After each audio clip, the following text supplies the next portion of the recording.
So I'm going to start streaming to my random YouTube. And now I'm going to launch that up and see. Because I know I'm good with my voice to mouth. But I want to make sure yours is good. And see what I can do to help you out.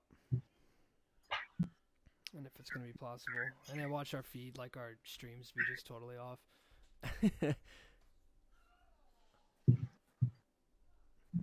We could always do it with this as well. That's true. Only issue with that is just it's not as interactive, I feel like. But right. Let's see, I got the stream up here. Got it. OBS straight fucking.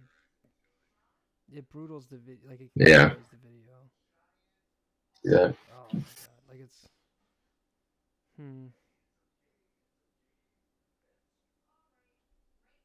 Yeah, like there is no syncing. The video is just absolutely ass, and it was doing that for Zoom as well. Now I do feel like we could do this and just record the video, but even then, what it might be better off is we both record our own video, have the conversation like this, but record our own videos and mash those together. Obviously, you can't do that live.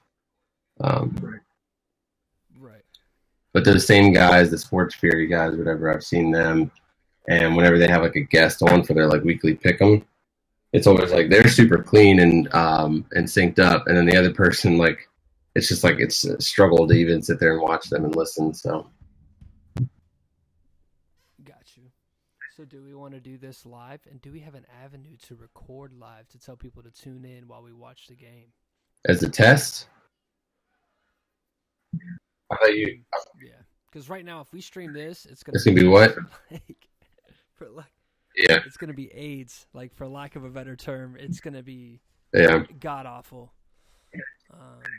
And I think you're right. I think being in the same room, and then maybe like we have an episode where like either I drive down to you or you drive down to me or whatever the case may be, or drive up to me. But I don't know if this is gonna work with that. So I wonder. Let me load up Podbean, and maybe there's some live functionality that we could do. Or, I mean, we can always do a Discord call, and that'll have our voice, and then we can have this thing going on here. I know you can't see it, but like what I'm broadcasting to OBS kind of be the just what's in the background of the video, the thing. That's what. If you want to do it. Whatever, dude. We can try both. Sit here and run through it. I'm not super adamant about going live tonight as far as like serious wise, mostly because I didn't get any beer, so I'm not feeling super social like I usually am for podcasts and stuff. And then the fact that it's I've become somewhat of a different animal during Cowboys games compared to other games. Not a proud animal at that. So let's do it. I just want to find a good version of doing this and then nail that down and troubleshoot from there. Right. I mean, the sound's going to be fine. So your sound is a little bit choppy on my side, like it's like sputtering and like going out a little bit. Really? Kind of like that one night that we had the podcast issues. Yeah. Is it doing that? Oh God. Oh God. This is not. That's what I said. Don't stress about it. Let's just figure this out. If that's the one issue we have, we can figure that out at a later date. Right. Let's go.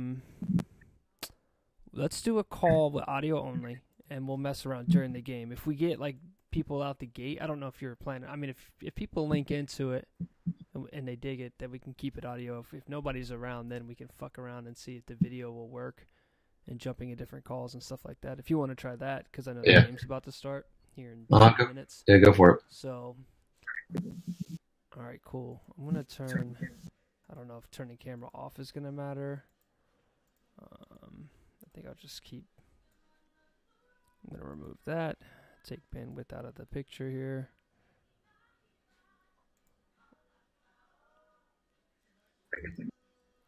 I guess I can keep my camera on. I just won't have that being broadcasted. I do need something from you if it's going to be on your if we're doing it on your channel. Can we test it somewhere else first? Because I'd rather not do it tonight with the testing. Yeah, that's fine. That's why I was like so worried about the testing thing. I was like, oh, I really don't want to test on the live account. We can do it on my test. Yeah, I just want to see, and then if it should archive it on if you're doing it on YouTube, and then just like stores it like a normal video, and then we can go back and watch it later to really see. I can also record it like this. I can record. But that might. So the only problem with that is that's going to use more resources on your computer. It might glitch out and delay this even more. If you just watch what is on the YouTube channel itself, then we can see how other people are seeing it. So like when I use the game capture, the Elgato or whatever, I can't have the screen display up on the software, or else it just like for some reason it glitches it out to where it's not as smooth as it would be if I didn't have it on there. Like all I have to do is hit a little button, take the screen off of my computer. The whole thing records easier. There's like no like long pauses and like transitional scenes and stuff like that. It's really weird. It might not be like that for OBS, but I just assume whatever resource saving tips you can have will make it better. Right.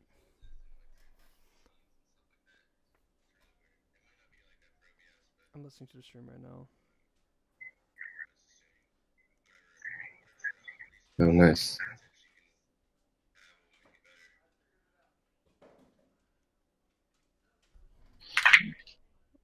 I don't hear it picking up my voice. It's not picking up your voice? We'll find out here in a second.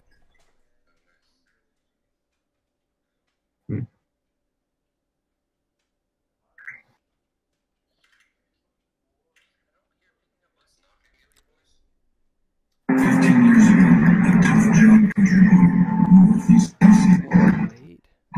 was delayed to match my video. Watching the Jason Witten tribute video.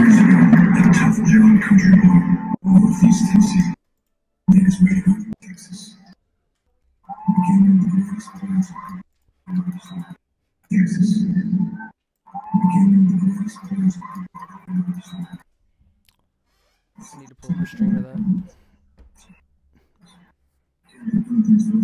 All right, I'm gonna say something. Just go ahead and say something really quick. Testing. 1, 2, 3. Jason Witten is a Hall of Fame tight end and a garbage analyst. Can't believe that ESPN robbed us of his final year or two. He's so bad at something. As an individual who broke countless records, went to 11 Cowboys, is a Walter Payton Man of the Year. Never seen an offense struggle like that with Jason Witten on the field, that's for sure. Like one of the bottom 5 teams in points scored this year. You guys? Is that bad? In points scored? Mm-hmm. I mean, it's not when you look at the points that we've given up, and we're also in the like top 5 or whatever for defensive points allowed, but it's not a good thing. It's not ideal. I'd like to be able to. I mean, obviously, the ideal situation is I think that the Chiefs are like scoring they scored like 100 points more than they've given up this year. But okay, so I think we're synced up with our audio wise. I'm gonna send you. It is picking up the game in the background, but I know I have gain on for you. So let me turn your gain down a bit. Oh, that was the I was watching the Jason Witten thing on this computer. I won't be doing that there. Okay. All right, right now I have it set up for audio only. It looks like we're synced up.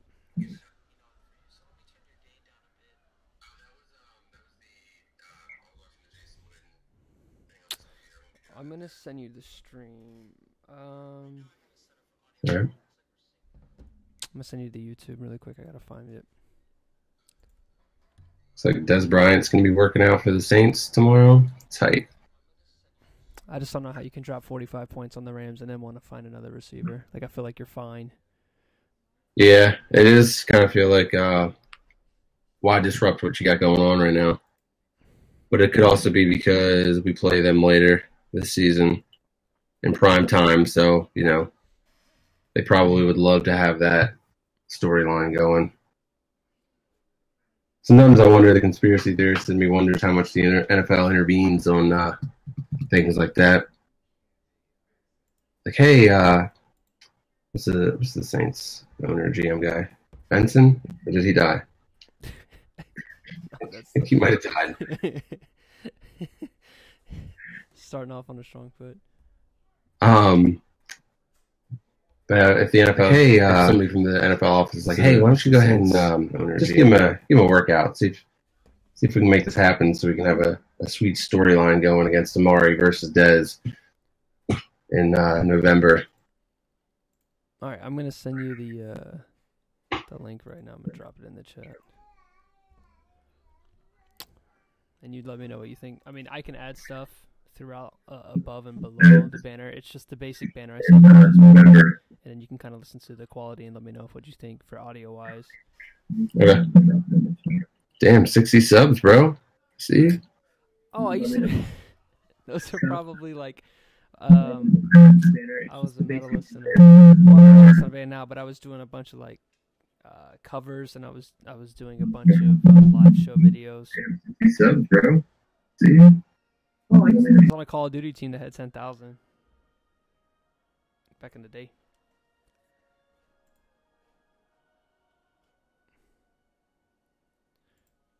All right, since you turned your camera off, I'll turn my camera off. All right, game is started. Let me get to my YouTube and change the title of this.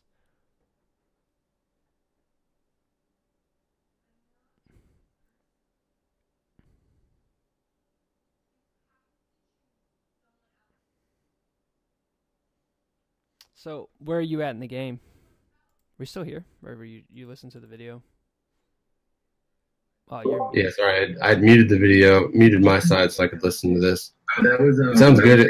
Every once in a while, I'm not sure who it is. It's like a loud, like, sort of reverberation going on. Really?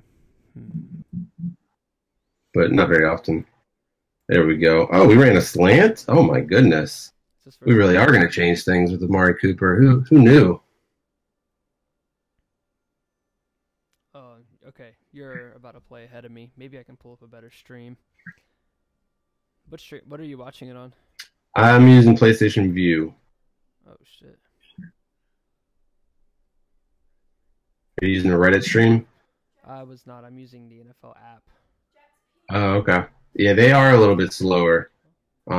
I've tried using that NFL app on the PlayStation. Oh my god, dude, it's trash. 1 second, I gotta step away. My dog just peed on the stairs. Oh, tight. I have a urine thing.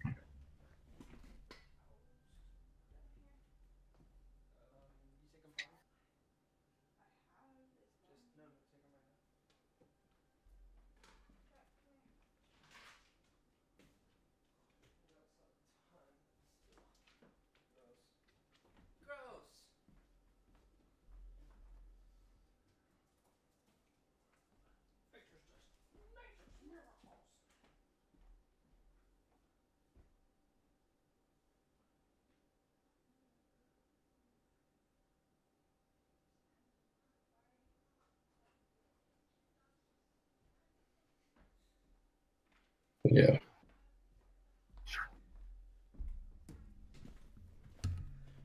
All right.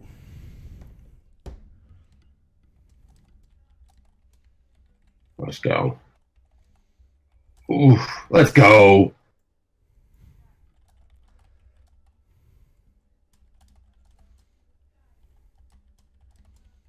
Third and 1, we just handed it right off to Zeke. Got to get back to when we could do that and feel confident about it. That didn't look too confident, but got the job done. Big run afterwards, so.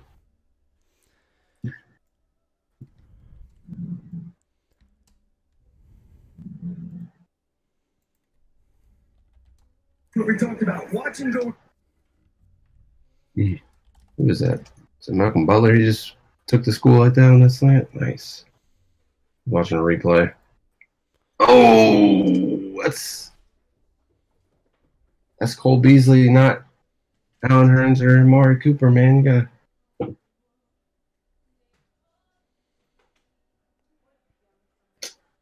Oh, tight. We'll take it.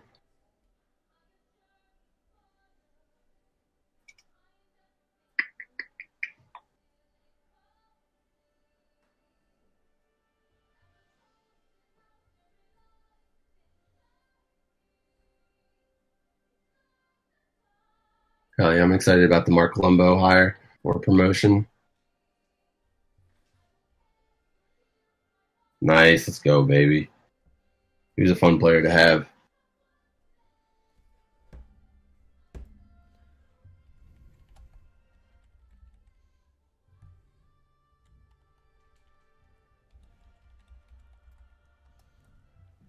Sorry, I'm trying to get situated here. I think I changed the title of the video here. Oh, nice. I'm trying to find a good stream. It's on board before you're at. Ooh.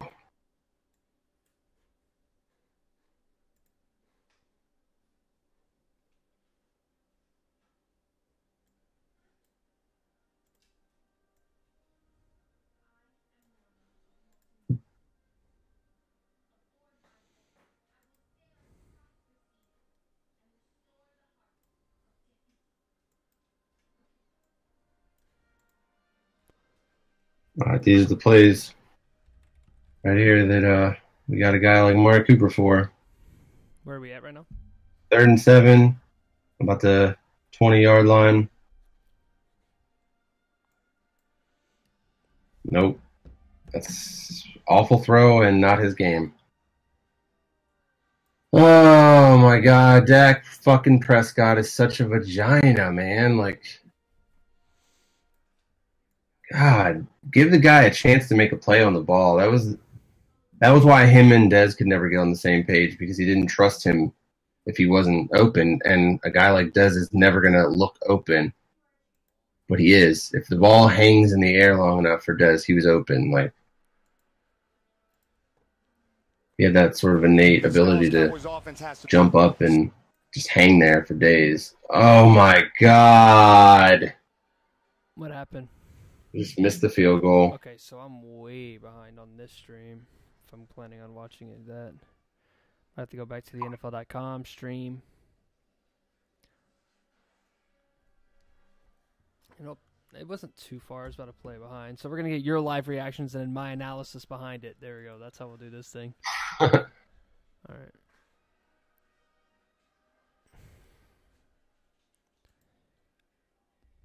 All right.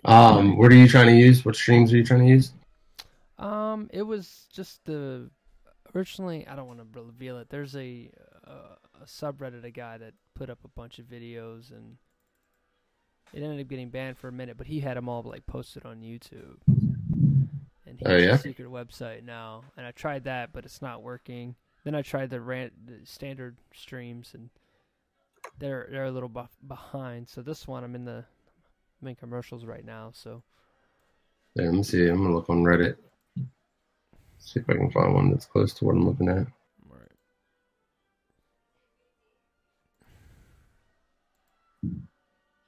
Okay, so we are streaming. We're live. The name is changed. Oh, got it. So the last thing I'm going to get is a charger here for my car, so my phone doesn't die, because that's what I'm watching the game on, is my phone. Oh, damn. So, I'm proud of you, my man. Oh, man. Making simple, smart. So.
Oh shit, this one might be. Here we go. This one's actually ahead of me. Oh, but if you're watching on your phone, this is kind of obnoxious. It should still work though. But this one's actually ahead of mine.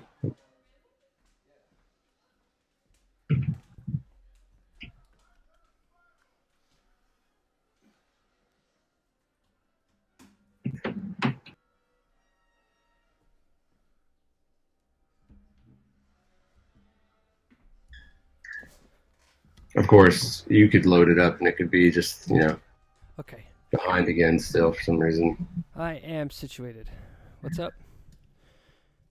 What's the time clock say for you? I'm at 10:02 and running for second and 7 for Tennessee. I'm at 9:48.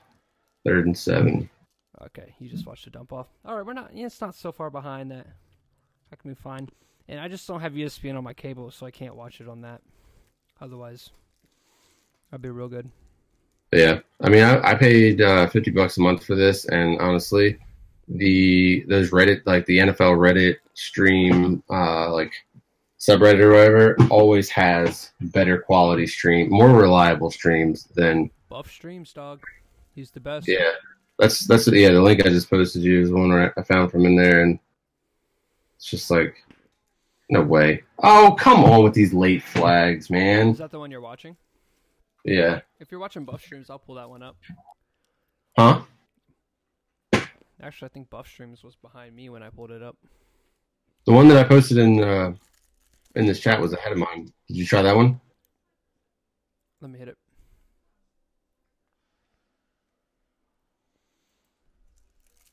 It says links are spoopy. I gotta make sure I mute the audio from the stream though. It's gonna pull up on this.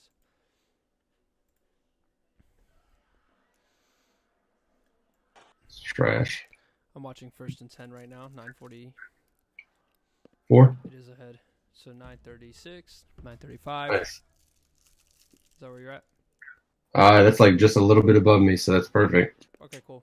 Okay, so now we're here.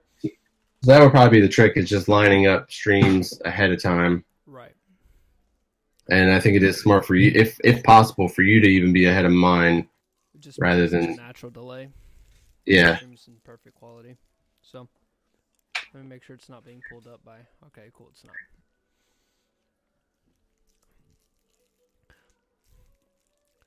So last year was the shovel pass to the tight end, and this year is the jet sweep. Yeah, dude. Well, you know what I noticed from been watching a lot of college, and they all do that too. Like, that's been a college thing for a while. Do you think it's just a turn away from pro style? I mean, obviously we were just out of I formation. Like, Yeah, I think it's more just it's just an extra wrinkle that defenses have to pay attention to, and it's almost lazy not to run one.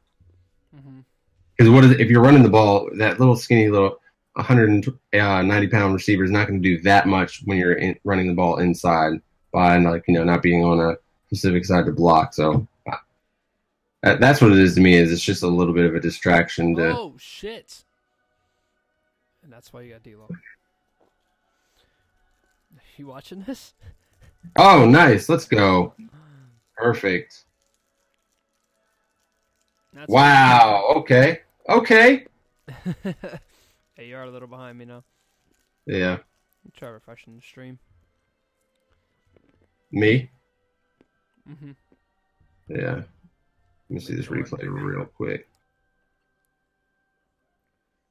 So that would be the only struggle, is that, you'll have it lined up, and then for some reason, man, whenever you're watching live things or like when you're streaming things like this, like you'll eventually fall behind. The nature of it. Yeah, like it's weird because it's like I'm not watching it at a slower pace, am I? Like, but there'll just be commercials and stuff that don't line up, and that you're not catching. Yeah. Nice. We needed that. So, how's the red zone offense been for Dallas? It's gotten better. It started off real bad, but let me do this. That's what I like to see on first down. Hmm? You'll see here in a second. Reloading now. I'm gonna pull up this Buffs games one You guys because went, first down you went a quick out. You went 5 wide with Zeke out there, and he ran a quick out. Got 7. So I like it. I mean, with a mobile quarterback, why not just spread everybody out? Something's yeah, gonna open I mean, up. especially with a guy like him, because you can run a nice little draw with him pretty frequently. This is new Amari Cooper. Actually, who's 13? He's not 13, is he?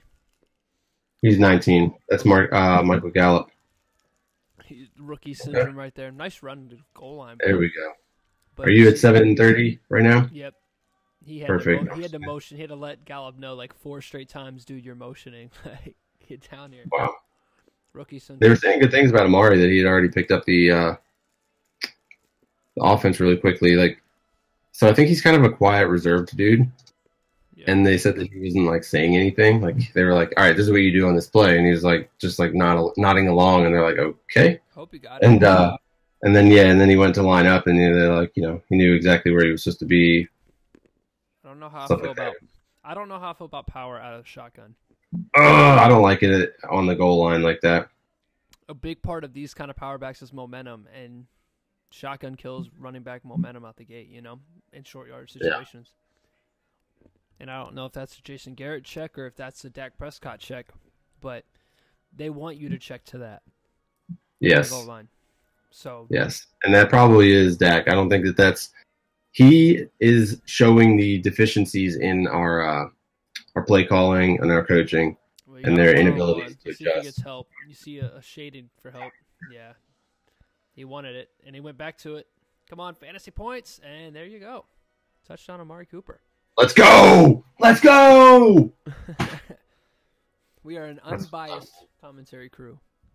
Well, we needed a quick input and impact from him because everyone's feeling sensitive and delicate about it, and that right there is exactly what we need. That's exactly why it makes sense to get a guy like him for this offense now rather than waiting, because the top guys, in my opinion, in the draft are not like this. This guy went number 4 overall for a reason. You don't go in the top 10 as a wide receiver unless you've got special qualities to you. Is this you trying to justify a first-round pick for a receiver that's going to cost you $13 million? Is this what I'm hearing? Yes, this is exactly what that is. You gotta. You can't just sit here and be miserable the whole time. The move's been made. There's no changing it now. Now you got to see it from their perspective and see why they were thinking about doing it. And it is kind of they were willing to pay Sammy Watkins $16 million a year in the offseason. So I actually think that Amari Cooper's got a higher ceiling than Sammy Watkins at this point. Sammy Watkins, I've been on Team Sammy since Clemson days, man. He was I thought he was going to be the next sort of big thing. But he, for whatever reason, quarterback play, health, just never panned out to be that. If he couldn't make it with Sean McVay and that offense, then I don't know if this would have been the place for a guy like Sammy Watkins. So I'd rather pay him $12, $13 million a year than pay Sammy Watkins 16.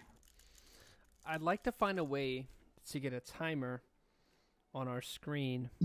See, it's hard. So the other people that kind of do this are Joe Rogan. He does this for some of the UFC fights when he's not commentating. They have everybody. Uh-huh. They have him, Brandon Schaub, Eddie Bravo, who's like a big name in jiu-jitsu, revolutionary name in jiu-jitsu, and they all will sit in Joe's podcasting room, watch the fights, and do exactly what we're doing now. Except they'll have a timer on the screen, counting down where in the round they are. But it's easier in MMA, right? Because the clock doesn't stop. So it could be a random timer going. They just hit as soon as the round starts. They just hit it on the screen, and then it just counts down at the same time as the clock. But in the NFL, obviously the clock is being stopped constantly. And unless we wanted to do that or take a screen grab of the clock But I'm scared to do that. I wonder if like we would get banned for quote unquote streaming the game, even though we're just streaming the clock. You know? Yeah, I don't know. I don't think I've seen the clock done. I've seen guys, I think, manually update the score and whatnot in like the quarter. But yeah, I don't know if that would. I don't think I couldn't see them like banning us. That wouldn't be my concern. My concern would just have it being like just one more thing that you're trying to add in there that might delay it or frustrate the process. But it's worth trying.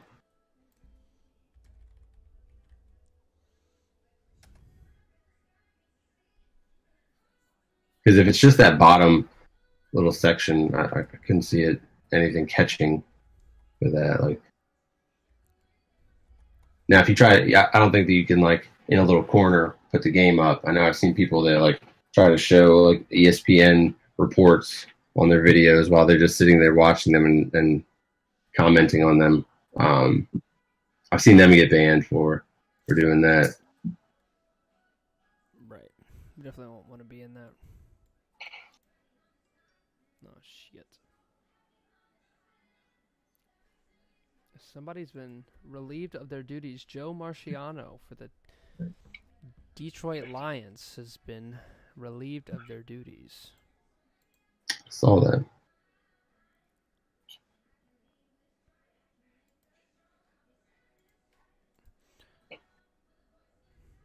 Dude, I am so disappointed in this Titans offense. Of course, they'll look good tonight against us because it's Monday Night Football and they've had a bye week to prepare for our vanilla defense. But special teams coordinator Joe Marciano. Yeah, that seems like a reach. Like you're trying to make just people feel on edge. Like, has your special teams been that bad? Is your special teams why you're losing games right now? No. Yeah. I'll tell you a gym that does need to be fired. Jim Who's that? Buda. Oh yeah. I think so. So but who knows, man? Like he went from being one of the hotter coordinators in the league to maybe he's been sort of neutered by the new head coach. No, this is an issue that's been happening for a while. So since you decided to bring up the Detroit Lions, I guess oh yeah, because I brought up fucking what's his name, Marciano.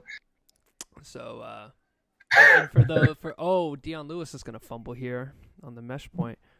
Nice. So another turnover for Dallas, I think. Yep, that'll be Dallas ball. Jalen Smith.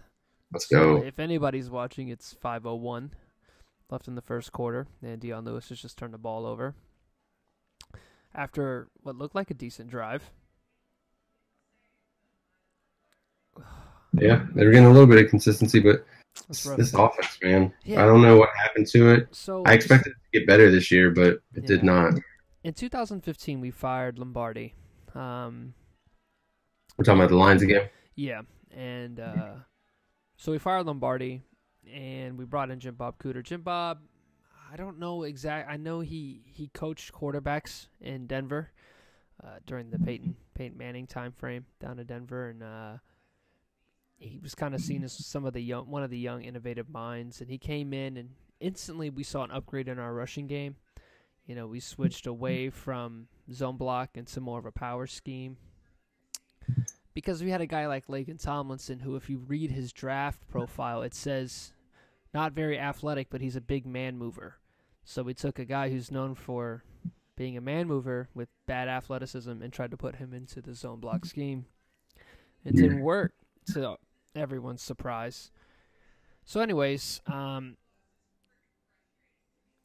we fired him, bring in Jim Bob. We go up a full yard and a half in yards per carry for Amir. Stafford goes, I want to say 17 touchdowns to 2 picks in 8 games, and just finishes out the year really well. And they got everybody really excited. 2016 hit. We started out hot. We beat the Colts at home. A comeback win, pretty nice. Amir Abdullah, Theo Riddick were looking really good. The run game was effective, and then Amir Abdullah hurt his foot. And after that, we just kind of sunk into a very predictable offense One of the things that made the 2015 Lions, and I don't know if you remember, so it's the same time Mariota was beginning his big red zone streak, right? That everybody talks about, no turnovers in the red zone, a lot of touchdowns. And Matt Stafford was on par with that. And the reason why is a lot of things. One, you had a vet like Anquan Bolden playing in the slot, being a real reliable target. You know, people didn't know that Golden Tate wasn't a slot on that team. That was Anquan. Kind of mirroring guys like Larry Fitz and maybe Seth Roberts as bigger guys that play in the slot. You know, very physical guys, dependable pass catchers, and guys that can play underneath that really open up the game for Eric Ebron. So long story short, without that on the team, Tate was asked to slide inside. We lost a big physical pass catcher.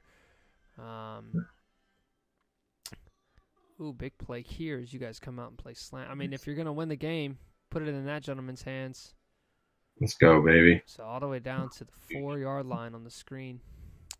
And then predictability, right? So let's talk about halfback screens. So if I had to ask you what makes a halfback screen work in your mind, what allows it to work? I mean, I guess your offensive line's really got to sell it.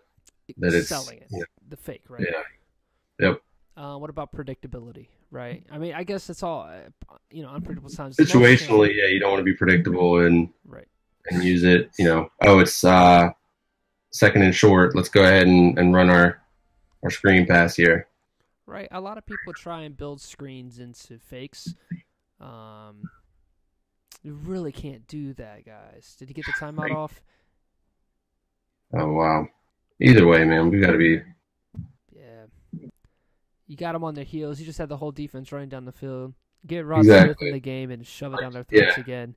Or whoever your backup. Was it Bo? Yeah. No. That was exactly what I was going to say. You took the words right out of my brain, man. That would have been a perfect time. I mean, it doesn't help my fantasy team, but, but if you're going to win the game, you got to go. Yeah. Got to go get them. Exactly. So, so the screen game. Third and long is an exception. 3rd and 17, we know the screener, the draw is coming, whatever.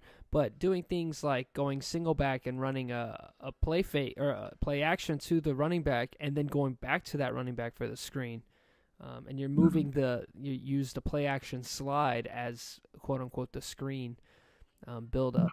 So, having a running back that doesn't normally run screens is something, you know what I'm saying? Like, the Lions ran screens constantly to Theo Riddick. Everybody knows Theo Riddick's going to get the ball on the screen. Like, everybody's expecting. You're not going to fake anybody out with a pass to Theo Riddick. When he's in the game, every linebacker, because that's what he's elite at, is receiving out of the backfield.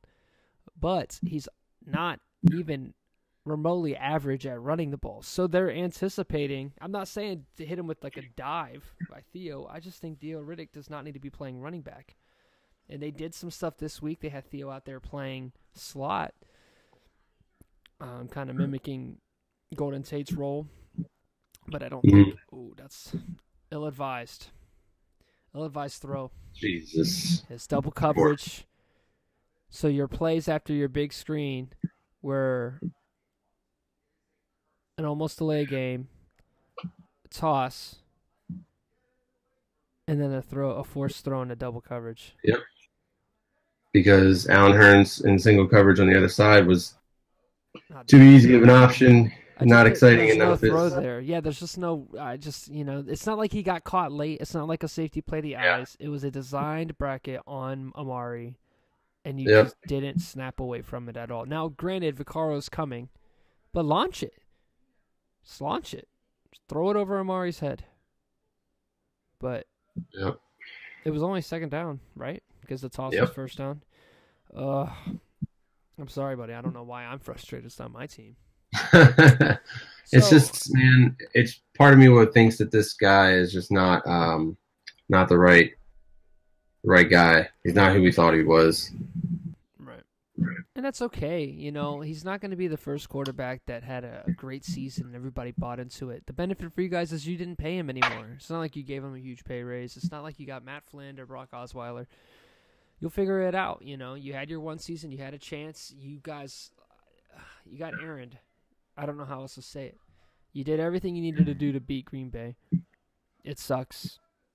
But that may have been the best chance that a Dak Prescott-led team would ever have at getting a ring. Because I don't think, now that the hype is gone and that Lynn's sanity effect is gone, I don't think anybody's really too concerned.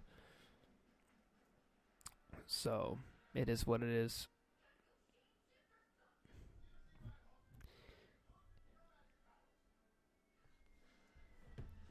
So, back to the Lions.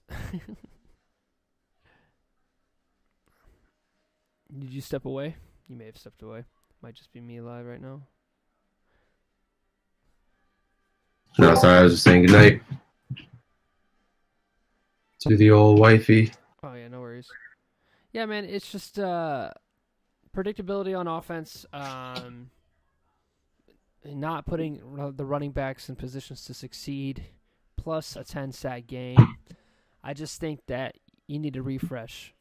The offense hasn't been innovative, and the offense hasn't really won games. If you look at the games that we won, we beat New England by straight up dominating them on defense. We beat Green Bay by getting to Aaron Rodgers. So, Kevin Byard went to the star. Oh my God! And Byron Jones. Damn it! See this. Is that the role of the? Is that like what you have to do if you're the safety for the Cowboys? You're the star defender.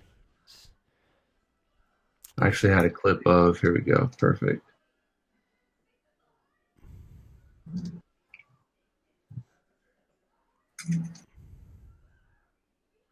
Oh, I gotta post a tweet. The disrespect. All right, so away from Lions football, we got how I want it. Let's go to this drive here. A drop. Nah, that'll be a drop. There's no way. Yeah. They're playing it as a fumble, and I respect the refs for letting it happen. But if that's a third straight turnover, that's bonkers. I think this will be ruled a drop. Imagine doing all of this celebrating. Oh, I hate this when you don't know. Oh, especially this is close. Mm. All right, secured. I just feel I like think that they'll to keep it a close game. Is that Leighton? Leighton Leighton Van Der Esch. Leighton.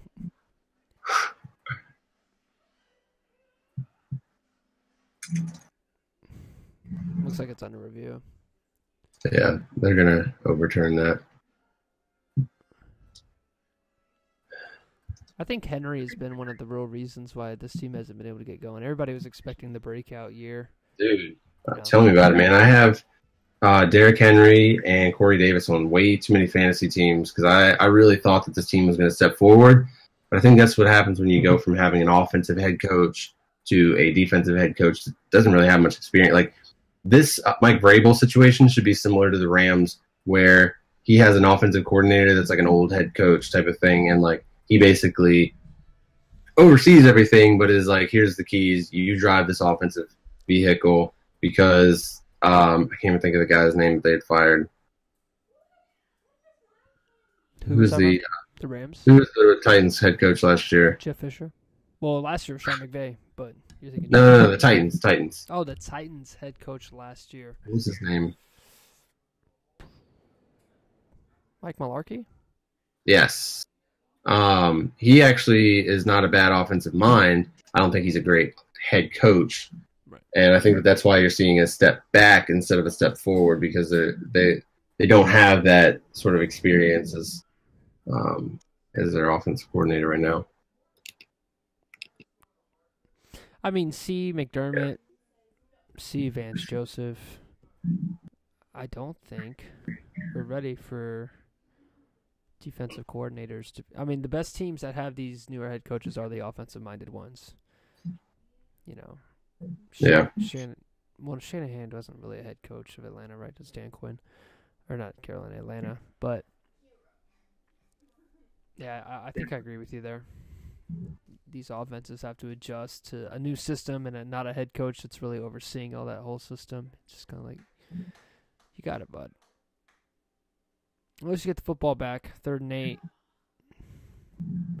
Don't think Cowboys feel a need to bring heat. Throw.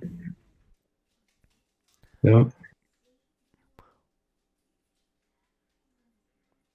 Man, Shinobi has been on the back end of quite a few completions this year, and I think it's everybody's weird. really excited about him, right? Yeah, I mean he's actually been playing well, but it's one of those things where it's like, how are you always in decent coverage yet receptions are still being made on you? Like it's one of those things where he's probably in the film room and everybody's like, "Oh, hey, nice coverage, man. That was just unlucky." But how many times can that happen before you're like, "All right, this is like a thing." Right. Maybe you're not in as great a coverage. I don't know. It's just a bad luck thing. But who knows? I mean, wait a minute. Oh, they're talking about this play right here. Like, look at that. Like, he's, only a few inches away from making the play. Now we're at commercial again. Yep. So let's talk about these Hawaii quarterbacks. Oh, man. I mean, I can only think of two. There's a lot. I guess Ole Miss has one too, right? Yep. I don't know if it's offensive just to assume that he's... No. He played at Pearl City. Jordan, I can't remember his last name, and it doesn't help that it's not like Johnson. Te'amo or Tom Mew or... Te'amo. I think so. We haven't even seen the best of them. Well, you haven't. I have. What do you mean? Yeah, Jordan Ta'amu. He went to Pearl City. So I'll break down the Hawaii quarterbacks of the future here. So we know about Mariota. Mariota went to St. Louis. St. Louis is a private school in Hawaii. So there's not too many schools in Hawaii, but there are a lot. It's not like it's just 3 high school football teams, but they are one of the private schools. And the private schools have really turned up the game.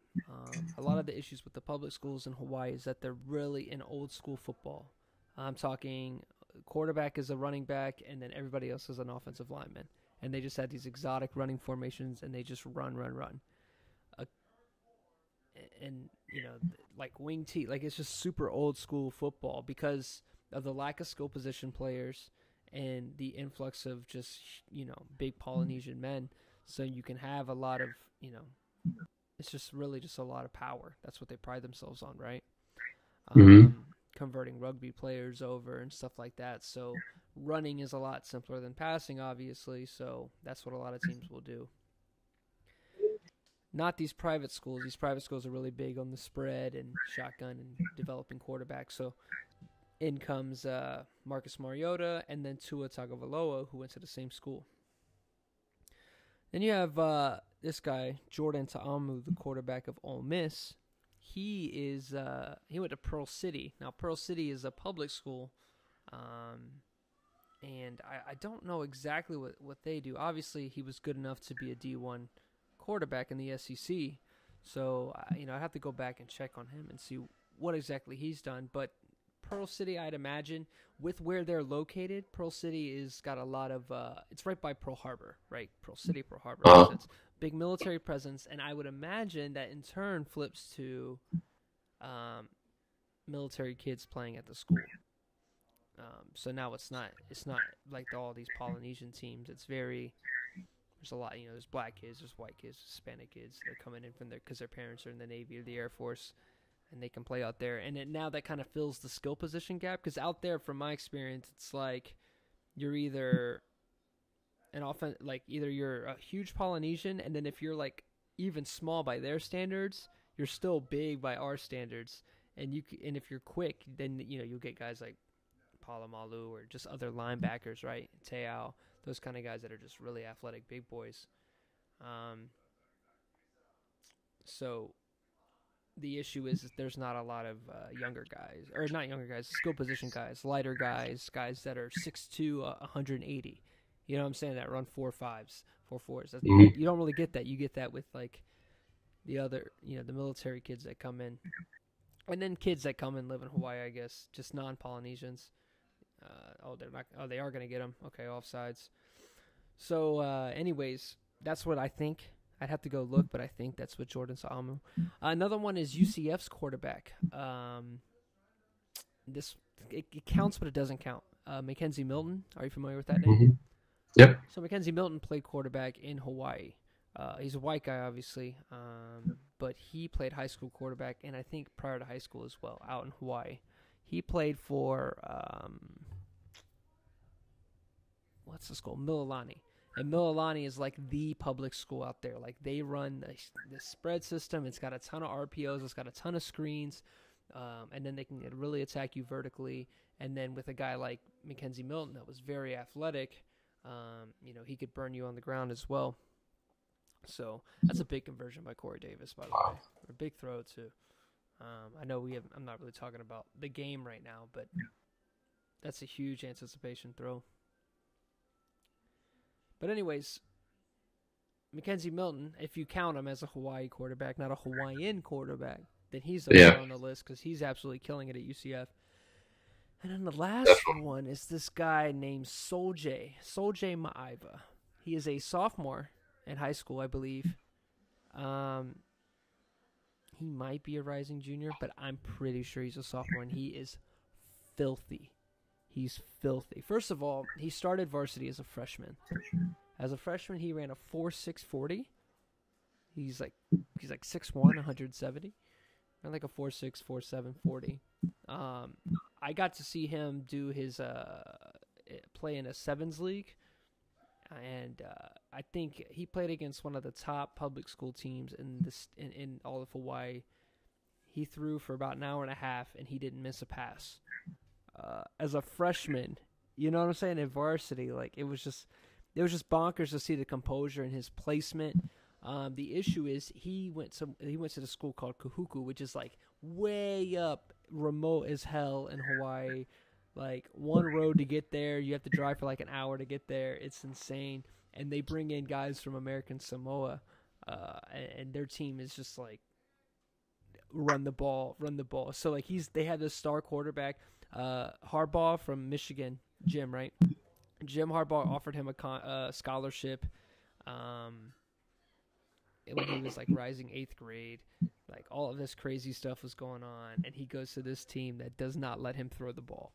Like he just runs all the time. So I think now he's in California, but he's like the next prodigy quarterback to come out of this state. He is filthy, and a good kid. I think he's a good kid. Very similar to Tua and like their faith. That's a big thing for Hawaii folks. So yeah, there's your rundown of. I love how we don't have Timmy Chang or Colt Brennan. We have actual quarterbacks coming out of the state. Yeah, well, those guys I think were just ahead of their time. Right, and the Hawaii system was a little bit ahead of their time. Yeah, with their opponents, so they really. It'd be interesting to see how they would fare in today's NFL and just today's evaluation process if people would look at them and give them a more realistic chance. I don't know, because guys like Graham Harrell and every Texas Tech quarterback of the last 5 years last 10 years outside of Patrick. Yeah, very true. Like we saw what happens when teams just go full spread. Like it just makes quarterbacks look really, really good. And air raid the shit out of the ball. So we'll see. I think that there's something about the development of the quarterback position that's changed in Hawaii, and also those guys went to Hawaii. I don't know if they like university. I don't know if they lived in Hawaii prior. Like these guys are being kind of built up through the system, whereas Colt Brennan may have just gone to Hawaii to go to Hawaii, or maybe he lived out there. I don't know. So I know they got stomped by Georgia. I remember those things. It was just like Hawaii's going to show the SEC defense what a real offense looks like. Whew. All right, back to the game. We're in the second quarter, 14:30. Still 7-0 after Dak Prescott's amazing read down there in the red zone. Haven't seen any Henry. Is Henry hurt? I don't think so, but they apparently tried to trade him. Really? during the trade deadline. Yeah, there's a report that they had actually they had sought out offers. Not that people came to them, but I guess nobody really wanted a big, slow running back middle of his contract. I mean, Yeah. I mean, I don't know. I don't know if he's not being used right. I don't know because I think that they're missing a lot of offensive linemen, and so there's no continuity. But then Dion Lewis is thriving still. Well, not thriving, but he plays a different role and gets involved in the passing game a little bit more. But he seems to be able to run it more effectively than Derrick Henry has also. So, right. which has been frustrating because I actually thought that was just sort of a depth move and Vrabel trying to establish some of that New England environment down in Tennessee, and he wanted a player to lead by example type of thing. Mm-hmm. But he's actually, I think, being used more than he probably should. I think that they were best when they were that exotic smash mouth style of play, and they don't really have that now because Lewis is definitely no DeMarco Murray style of runner. So. And it was kind of a good balance with DeMarco Murray coming in hard and then softening up the defense because Derrick Henry is huge, but he's not actually a power runner. He's much more of just a big finesse guy. Here he is. Speak of the devil. Oh, and they get us because we can't defend mobile quarterbacks. That's the nature of the beast. It's tough. It's really underrated. It's really tough. Especially to go, to have Lewis and then you bring Henry in and you have to respect that. Even though the penetration was there, I mean, three of them got in. But it is what it is. Yep. How's Byron been transitioning to corner? You safe? It's been awesome. He's been one of the best corners in the league this year. And that's no bias either. That's just like even PFF has been grading him out that way if that's your thing. But I mean, just passing the eyeball test, he looks like he's where he was supposed to play. If it's my thing, PFF, I appreciate the stats. I will take the stats at their value. Yeah. I don't think that I don't want to be pretentious and be like, I watch film better. No. The stats are stats, right? Grades is where I run into an issue. Big run by Dion. I think Dion is really underrated in terms of his patience and as a running back one. Coming out of New England where they rotate running backs a lot, bring in James White, who I think might be the most underrated running back in the NFL. I don't think he got enough respect for his ability to really be a between the tackles kind of guy. And he's small, right? I think he's like 49, so but he's real patient. He's got a game. That patience game that everybody harps about with guys like Lev Bell and stuff, so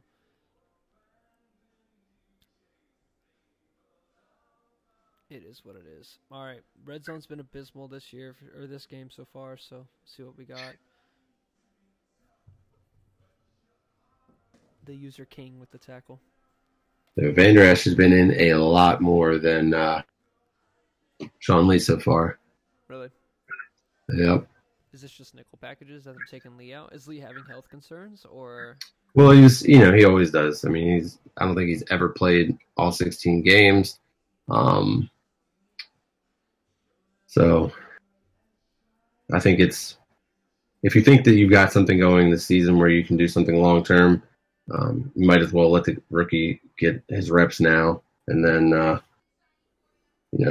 put Lee on there in crucial situations. Like I would have thought that a red zone play would be a crucial place for him to use his instincts to stop the run or something like that. But use him sparingly to preserve him. I think going forward, it's just so hard because he's one of those guys. There he is next to Marinelli. He's one of those guys that he goes so hard. He goes 110% on every play, and that's why I think he is so inclined to get hurt. Because do you really want a guy like Sean Lee on rundowns? I mean, come on. On rundowns? It's the joke. It's the joke. Oh yeah, I was like, that's his thing. Yeah, I mean, he used to be really good in the passing game when he was younger, but he's just a little bit too slower now. I think it's kind of crippled him as far as he used to make a lot of interceptions or at least get his hands on the ball. I know who I'm subbing out for, Sean Lee, in this scenario, and that's 38, Jeff Heath right there. Yeah, right? 1 yard line? Do I want Jeff Heath or Sean Lee? Like, nobody's out running Sean Lee deep there. Yeah. I'm not really concerned about crossing routes. All right, first and goal, Tennessee. Henry's in the game. Please don't go shotgun. Wow. I think we see a tie ball game here.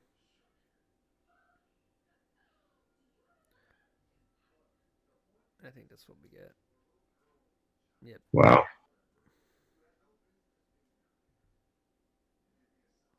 Yep. I mean, what are you gonna do? Do you guys have a Notre Dame player? Jalen Smith. No, sorry. Does Tennessee have a Notre Dame player on the team? Somebody just dabbed up from Tennessee. Straight up dabbed up Jalen Smith. 81 did. Well, maybe it's because of that play. Did you see that? He was like getting blocked to hell, but still manages to get a hand out, pushes Derrick Henry back from the helmet. And if it wasn't for that, it would probably have been an easy walk-in touchdown. But he had to make that second effort because nobody was there to clean up after Jalen Smith made the effort. That's all right. What hurts mostly about that is those fantasy points sitting on your bench because there haven't been very many from him this year. It's just been hard to trust him.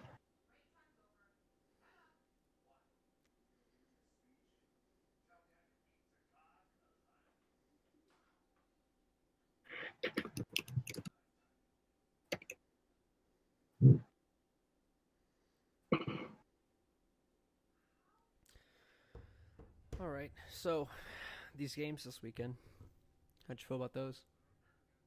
I haven't gotten to look at them too much.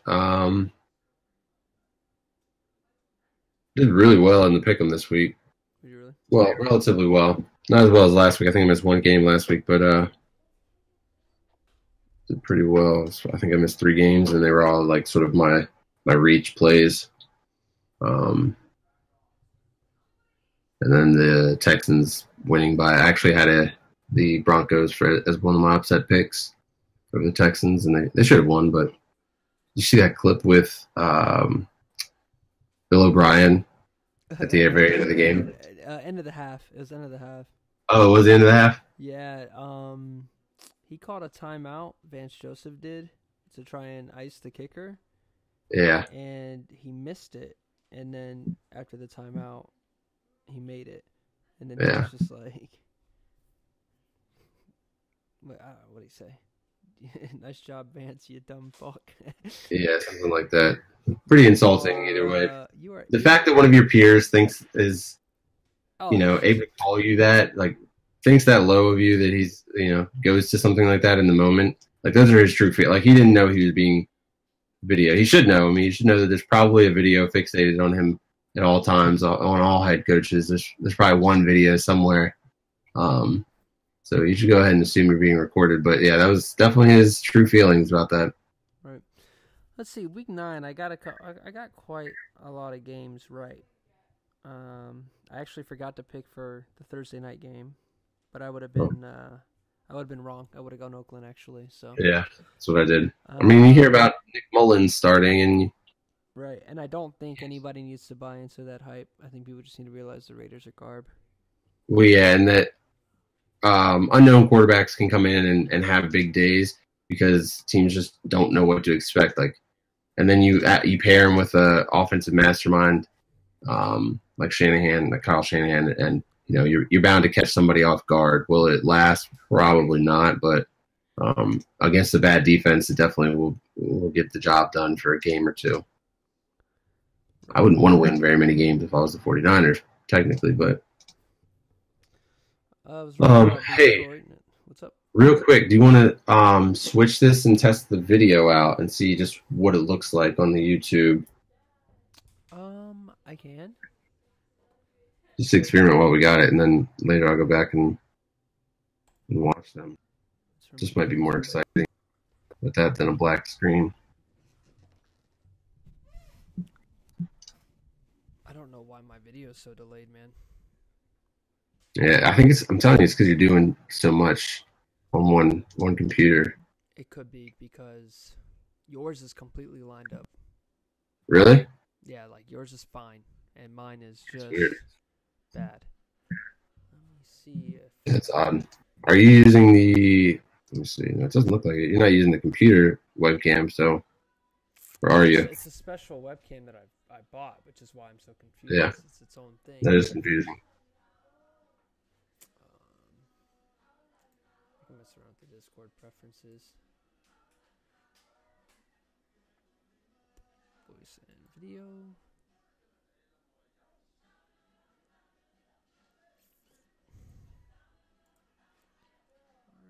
Alright. Yeah, it's just so delayed.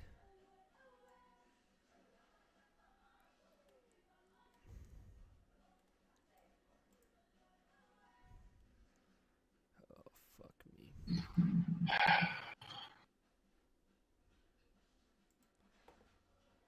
Let's see. Let me Google to see if there's anything special going on.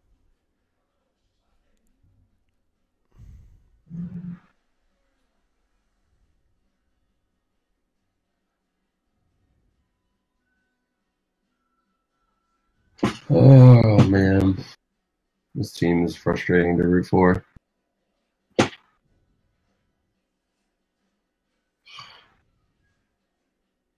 Wow, what happened to Tyron Smith, man?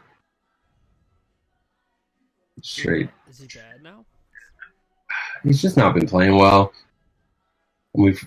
Our scapegoat was the offensive line coach, being Cincinnati's old line coach, kind of changed up the system a little bit too. And he's had these like reoccurring back issues, which is never good.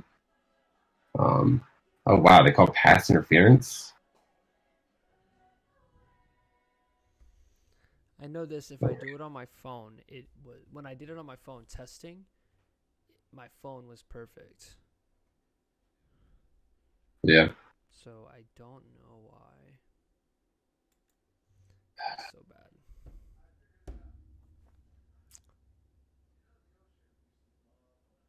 It's not too late now, but too delayed now. But yours was fine. And then whenever I streamed it to OBS, though, both of ours was just so bad, and it might be just usage. Maybe I can kill some processes on my computer here. Kill something like Zoom. You guys go 3 and out.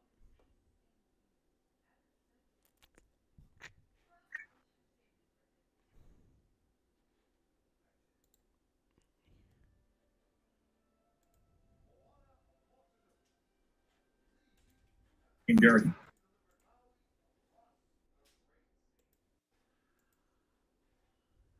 And I'm even hardwired in, I believe. Yeah. Let me I hope this doesn't cut off.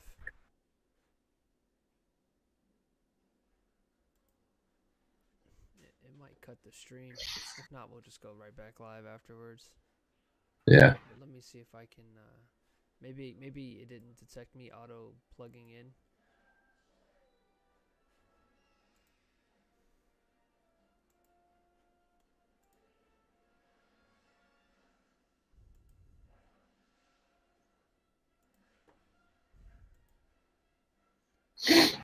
All right.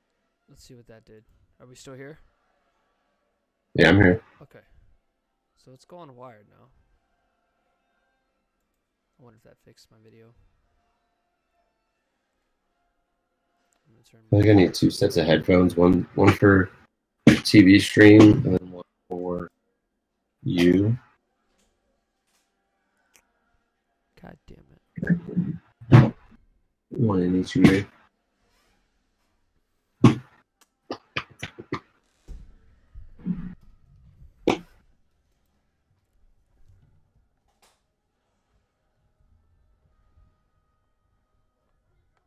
I'm just worried we troubleshoot this whole issue, and then OBS is still shit with the video.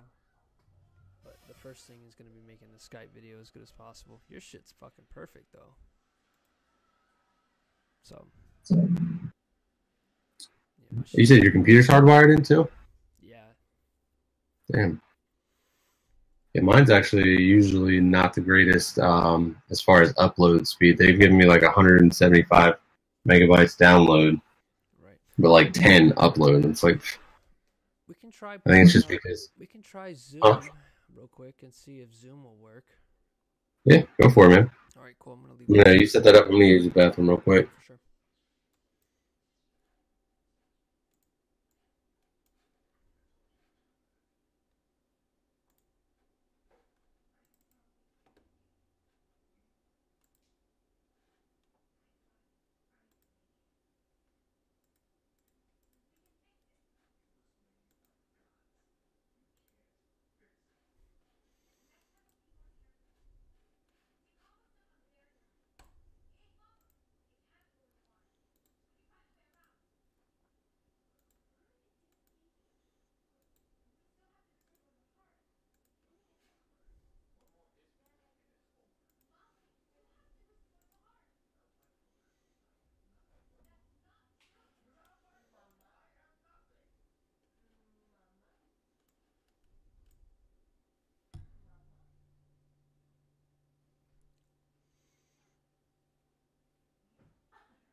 Why is there a delay?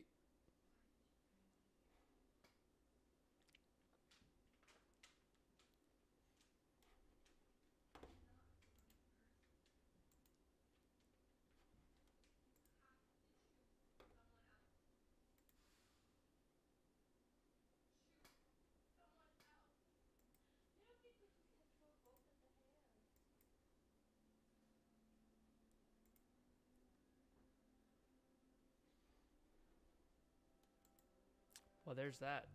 I turn off the HT and it quits working so hard.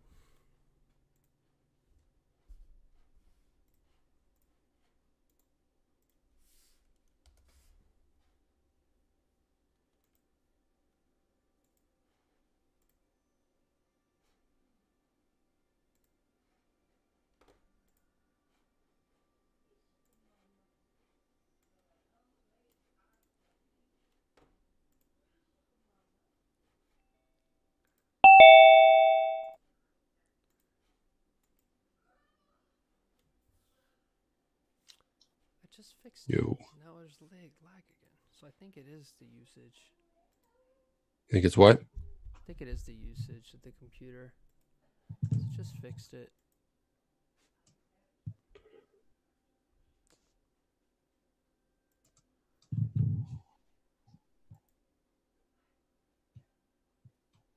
Trying to test out my timing here. Good God. There we go. Thank you.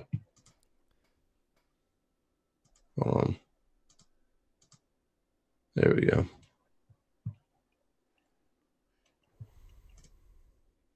And this is still giving you, you're a lot quieter on this. Am I really? Oh, not anymore. Never mind. Yeah, I was just kind of talking under my breath. Gotcha.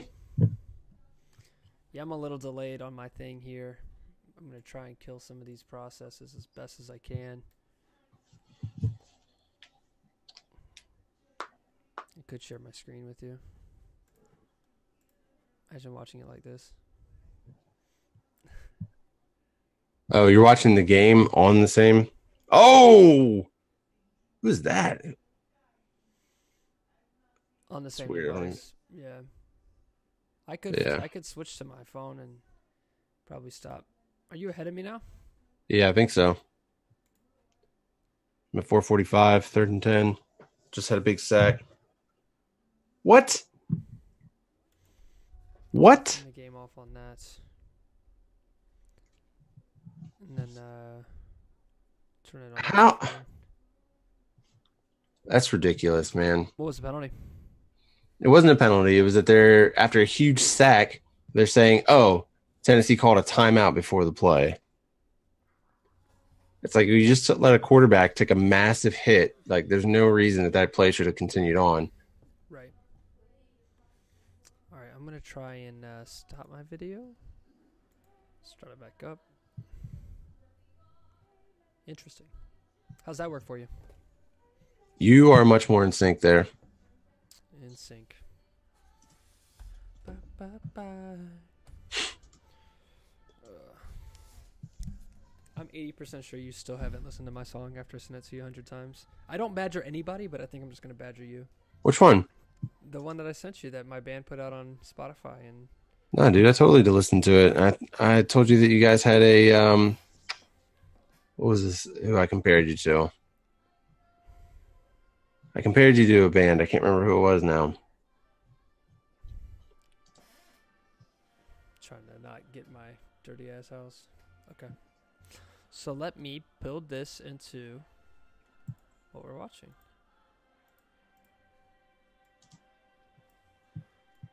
So I can remove this. Yes. Move the banner up. Window capture. Say something? Testing. All right, cool. It has been tracking your voice this whole time. All right, let's see here.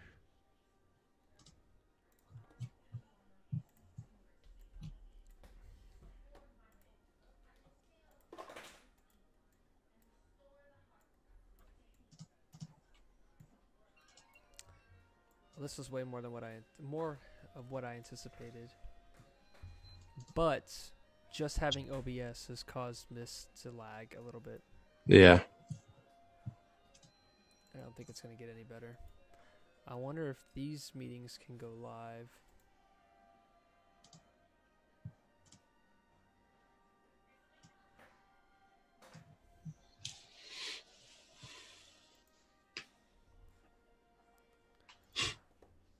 Stu tweeted, I'm starting to think this game is not a Super Bowl preview. It's pretty funny. Yeah, it's showing 100% of my CPU is being taken up. Wow.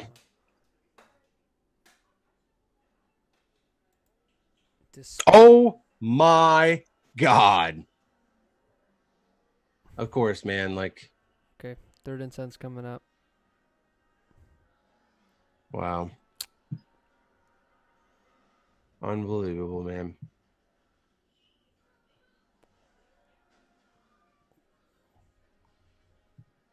It's nice that they got a extra 3rd down play. Who even is that? I don't know, man. Jennings? Unfucking believable. This game. I need to figure out. I think it's OBS that's taking up it's taking 50% of my usage is OBS right now, streaming to OBS. Wow. And then 14% is that. I'm going to remove and I don't even know if our talking is syncing up to our voice. Actually, yours worked earlier. Well, that's why I wanted to just do this and then try different ways, and then when we're done, we can actually go back and be like, "Oh, hey, this works the best here." Right. I just removed it, and look at me already. Like it's just miles better. Yeah, that's from removing the videos on there also. Right, from moving. Okay. Yeah, it's dropped to 30%, 37% for streaming up. So yeah. So I think it might depend on what app we use. I don't like Google Hangouts. I mean, we have mics, so the quality's not going to be garbage. Yeah. It's all about the video syncing and whatnot. But Right.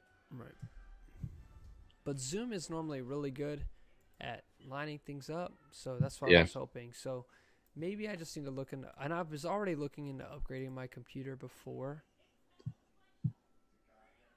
Yeah, I'm showing at about 78% usage now.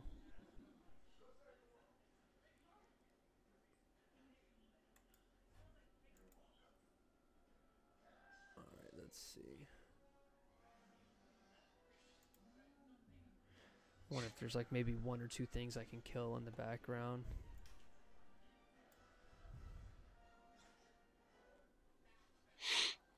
it's ridiculous, man. I really shouldn't be frustrated because it's like if we lose, we're just a step closer to getting a better head coach in here, more innovative coaching staff, but or at least a different offensive coordinator, because that's pretty much been the root of all evil for us. I totally missed the score. What happened? It was that big play on third down, and then a Deion Lewis screen Okay. right through our defense.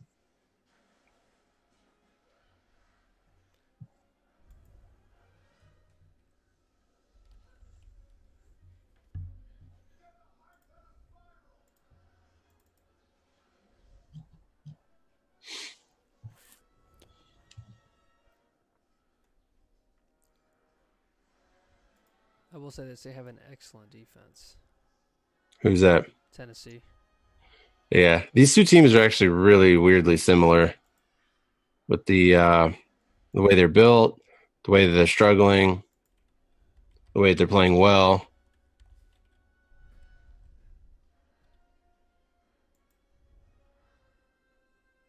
Difference is they have an excuse if their offensive line is injured. Ours is just playing like trash, like a bunch of has-beens.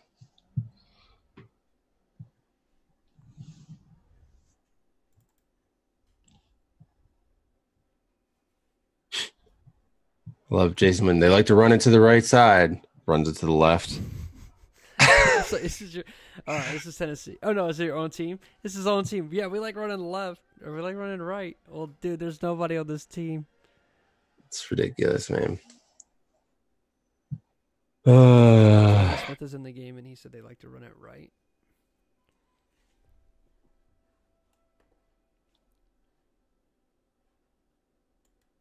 Oh my goodness.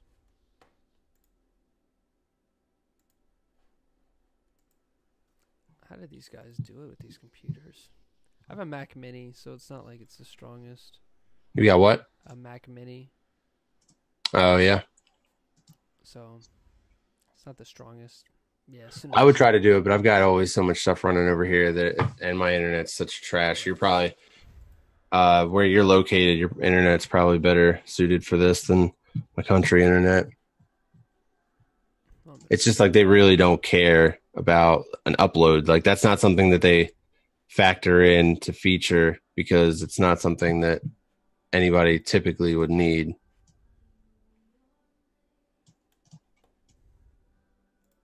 It's not like I think we're in a day and age where they should have like a content creator internet package now. Yeah, that's gonna run you just a little bit.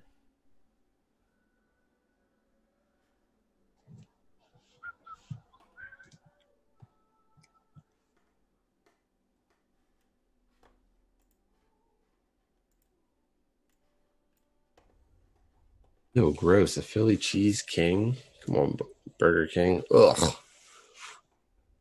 That fake ass cheese too. Blech.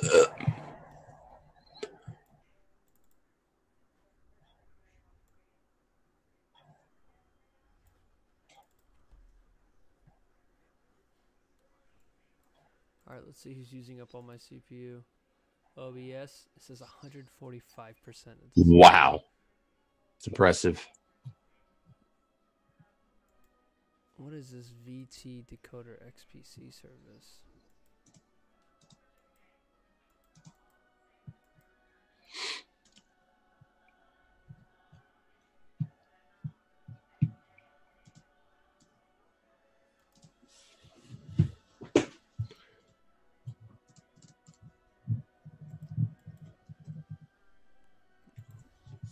What is this Discord helper?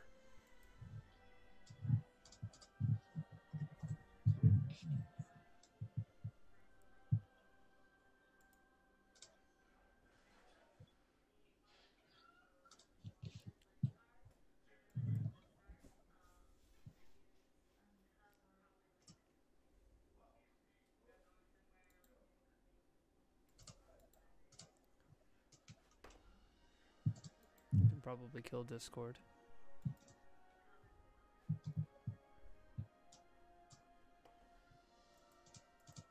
I want to kill Slug.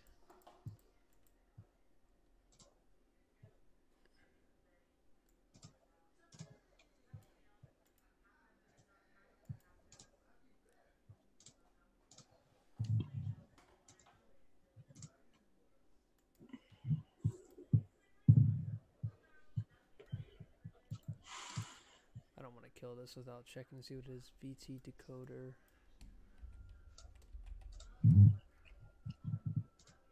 What is it? Sandboxing for video constantly on all things or QuickTime related audio are sandboxed by the service. It's just clicked. As to what it is.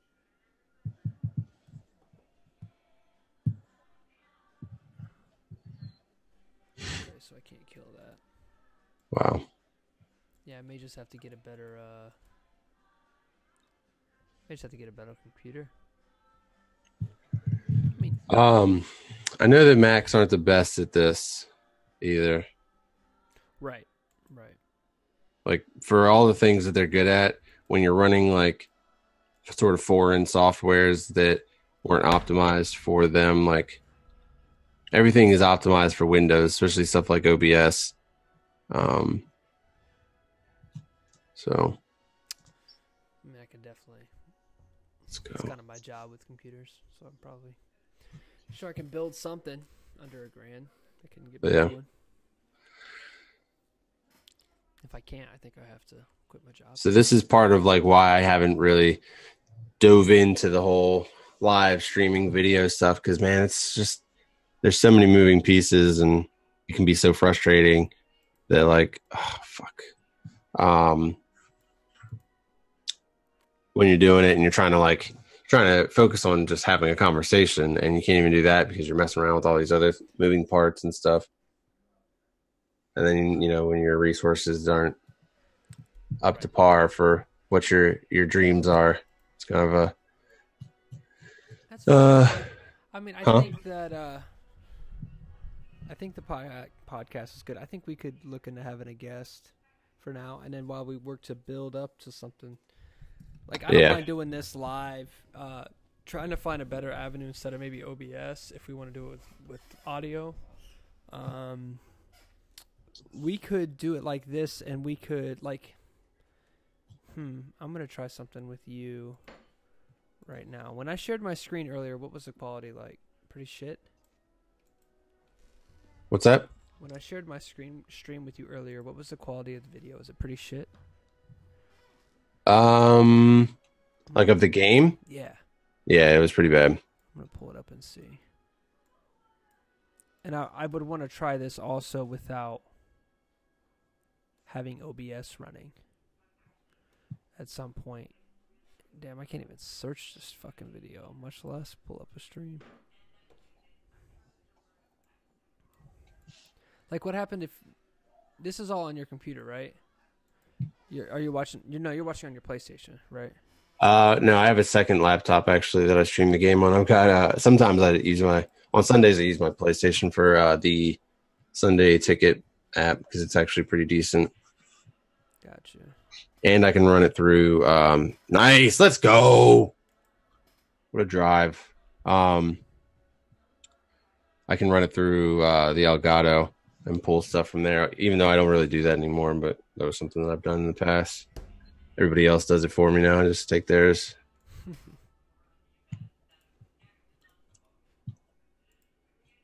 All right. I mean, it's going to take some time to get the offense rolling and stuff. I mean, we were forced into our new toy. It's like when you draft this new speed receiver in Madden and you just want to force him the ball on day one, even though he's the 75 overall. We didn't need to force the ball to what's his face, but yeah, it's like super choppy. Is it really? Yeah, it looks like a flip book.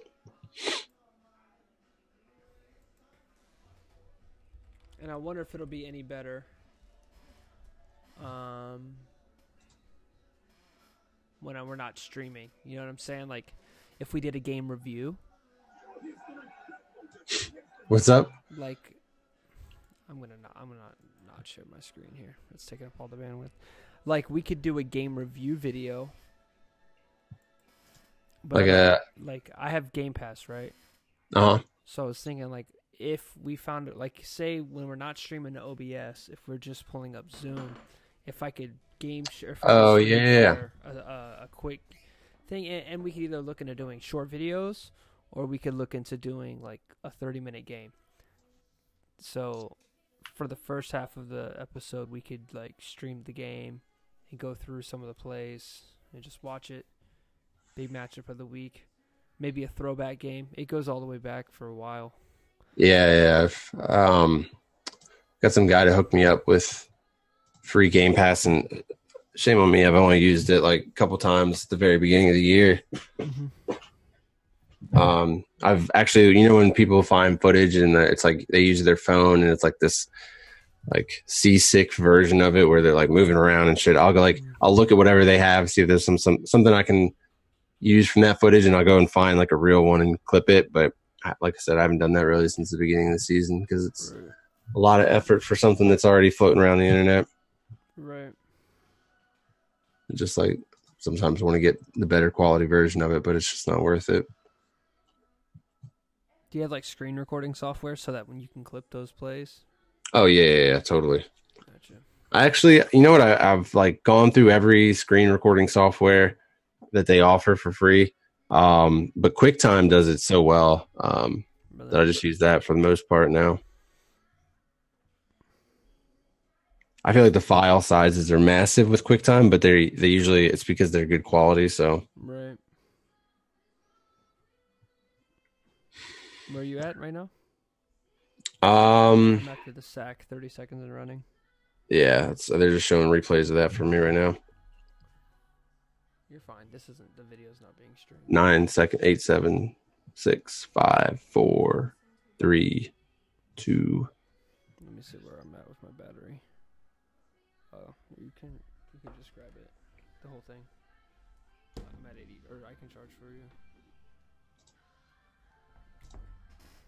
This is a guy I'm using for followers. I mean, friend Anthony.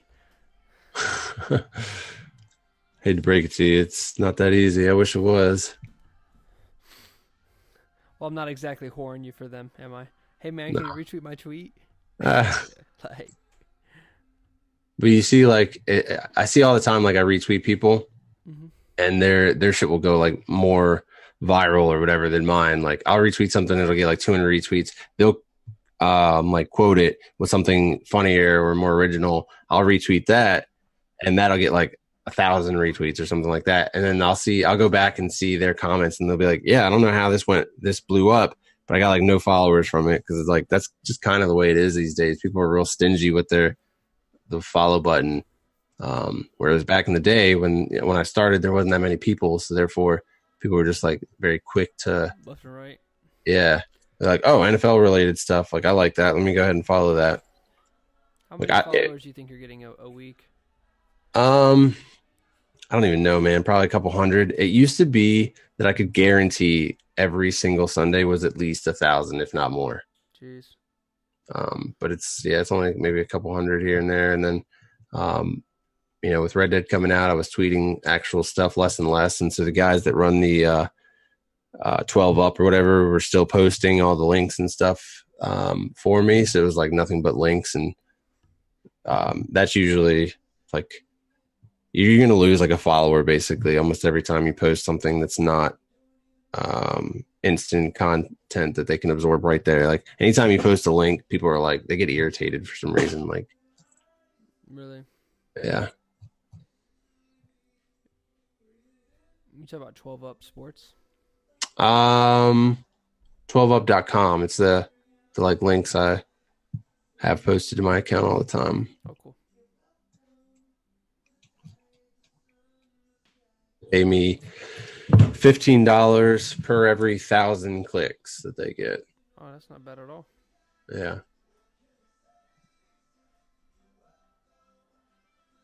Allows me to live this slacker lifestyle and Play Red not have Dead. to go to, and not have to go to family events on Sundays, which is pretty nice. Got like a 5-year-old birthday party this upcoming Sunday, and I don't have to go. That's a no from me, dog. Yep. Do you tell anybody, like all your friends in real life, that's your account? Yeah, it's weird though, man. Like I've never been a fan of like talking about it. Right. Like I'll be like, yeah, people will be like, oh, so what do you do? And I'll be like, oh, I just use the internet to make money. Right. I'll be like, well, how? And I'll be like, just a bunch of little things here and there, like, because it's just people when you start talking to them about it, unless they have an interest in it, it's over their head, and they just start looking at you with their eyes crossed, like trying to figure out what the hell you're saying. If you're really interested, you'll dig deeper in. So. All right. Well, let's have someone put this little one to sleep. She's real easy All right, to sleep, but I just gotta take her upstairs real quick. So I'll be right back. Sounds good.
Dog, that's what I need.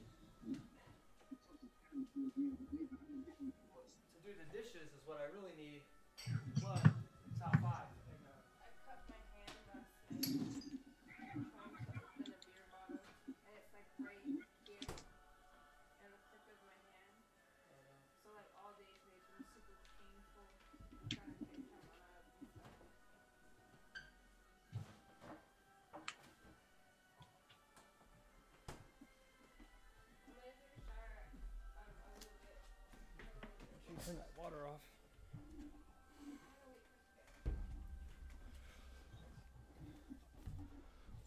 bad I didn't hear you if you were saying anything.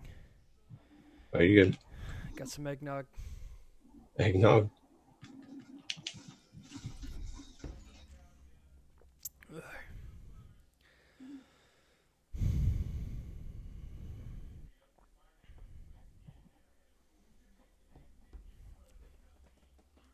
As a matter of fact, I am playing Red Dead. I actually beat it, and now I'm just doing like these last few little things here.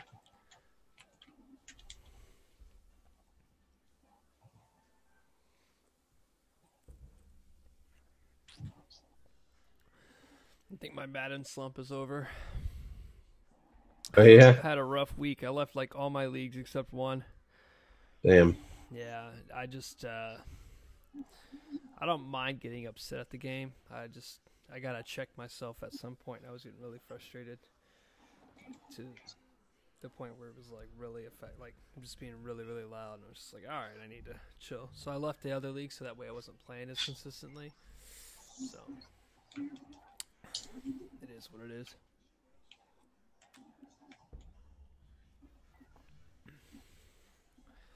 I think it would be fun to do. Okay, it's still streaming. I mean, we can do those videos, the game breakdown videos. That'd be fun. Yeah, I mean, I always think that people are looking for stuff right after games. I mean, that's going to be kind of late, but I know that that's like a popular thing that is not really. It's a need that's not really being met. Because my best videos for the sports network were always film reviews and breakdowns. Oh yeah, yeah, I did a couple. I feel pretty smart on film. Actually, I get a ton of Reddit love for my film breakdowns. nice. Yeah, that's definitely a more intellectual crowd over there. So, and then I don't know if I told you I did it for the Lions when I was writing for Sideline Report. I just did film breakdown stuff. Yeah.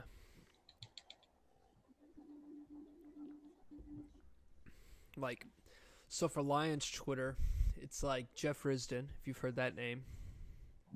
Yeah. Jeff Risdon writes for the Browns and the Lions, and he's kind of a big name for Lions-based journalism and radio shows. He's like a regular on the big Detroit Lions podcast. And then all the other guys, like Eric Schlitt, I had a podcast with him. He has this thing called the Quib, I think it's called. The Quinn Identifier something. Basically, what he did is he took every player that has ever been drafted under Bob Quinn. Oh yeah. And he Quib qualifiers, what he calls it. And he basically goes by position, finds the tendencies. You know, are these players a certain height, certain athletic percentile? Are they, strong to a certain extent, whatever? And he has them all grouped. And then whenever when he's doing scouting, he'll be like, does this person fit the percentile of a Bob Quinn left tackle? Like all the left tackles that Bob Quinn's ever drafted have been really strong, really tall, really long, not very athletic. So what's this guy? Is he a Quib? Is he a full Quib qualifier? Is he a partial, or is he not really a fit at all? And he uses that to kind of decide where he thinks the Lions are going to go in the draft. So that's pretty cool. And then there's this I saw that video actually. Really? Yeah, that was like one of the early ones when I was checking you out. Oh yeah. And then there's a guy named Kenley Platt. He works close with Eric. He works for Pride of Detroit, which is the Sports Nation blog. Not Sports Nation. It might be Sports Nation. I don't know. For the Lions, but he has this thing. It's every player I think ever at this point. He calls it a RAS score, and he's gonna kill me for not remembering it. But anyways, it's all about all of their combine numbers and what percentile they're in, and it gives them a grade. So it's strictly combine, and I don't know what he uses, but he has this massive database of like every player ever. Wow. And he uses that to pull analytics, and a player gets signed and he'll be like, this is this player, comparing players to the past. So he'll just take during the combine, he'll be like, oh, this guy just posted this score and he's on par with fucking Vernon Davis or whatever, who I don't know many combines on par with Vernon Davis, but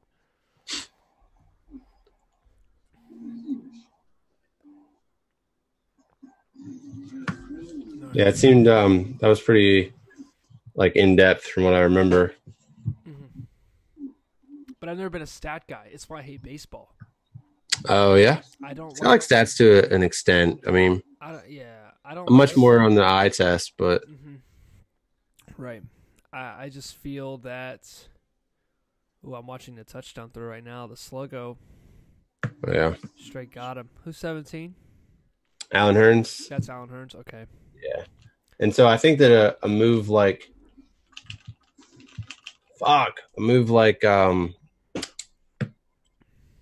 Amari Cooper opens it up for guys like him because they're not going to get single coverage when they're not going to be trusted to make a play if they're getting any kind of double or over the top coverage. I mean, Hearns is a legit too. Yeah. We saw it in Jacksonville. So yeah. And he's got like great size. I think he can be that jump ball guy if you needed him to be. I don't think that's his forte, but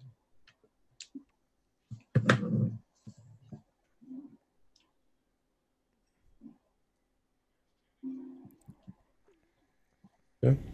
I mean, that's what I'm more accustomed to this season is not giving up a deep play. But what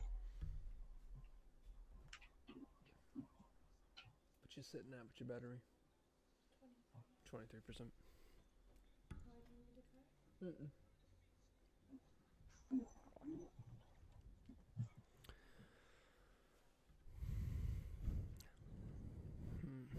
Oh, this breakdown. How do you feel about the Rams-Saints game? I think it's game of the year.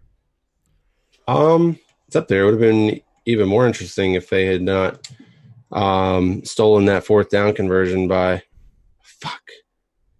Decker in the very beginning of the game. Really? Yeah.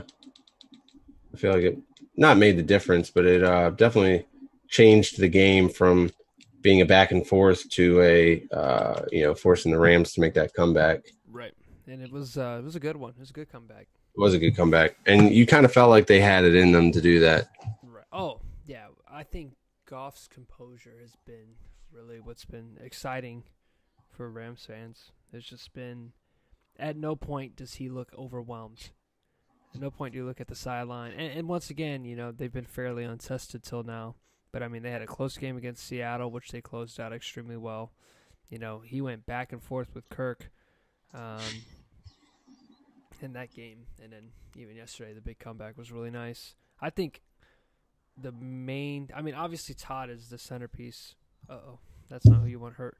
No. I mean, it's so typical, though, man. Like, it's just time for him to give it up. I think we get if we cut him this offseason, there's like a $9 million cap relief. So, yeah, he's gone.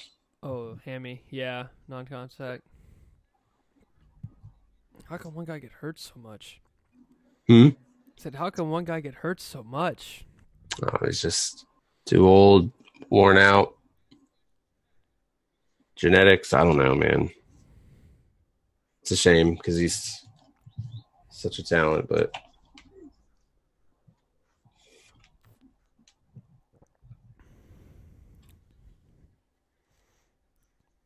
Josh Klein, Ben Jones. here we go. That's all right. Jalen Smith and LVE are the future, so we're good. You an MMA guy at all? Huh? Are you an MMA guy at all? You watch the UFC? Not really. I mean, I'll watch like highlights of it if it's on or if somebody's interested, but right.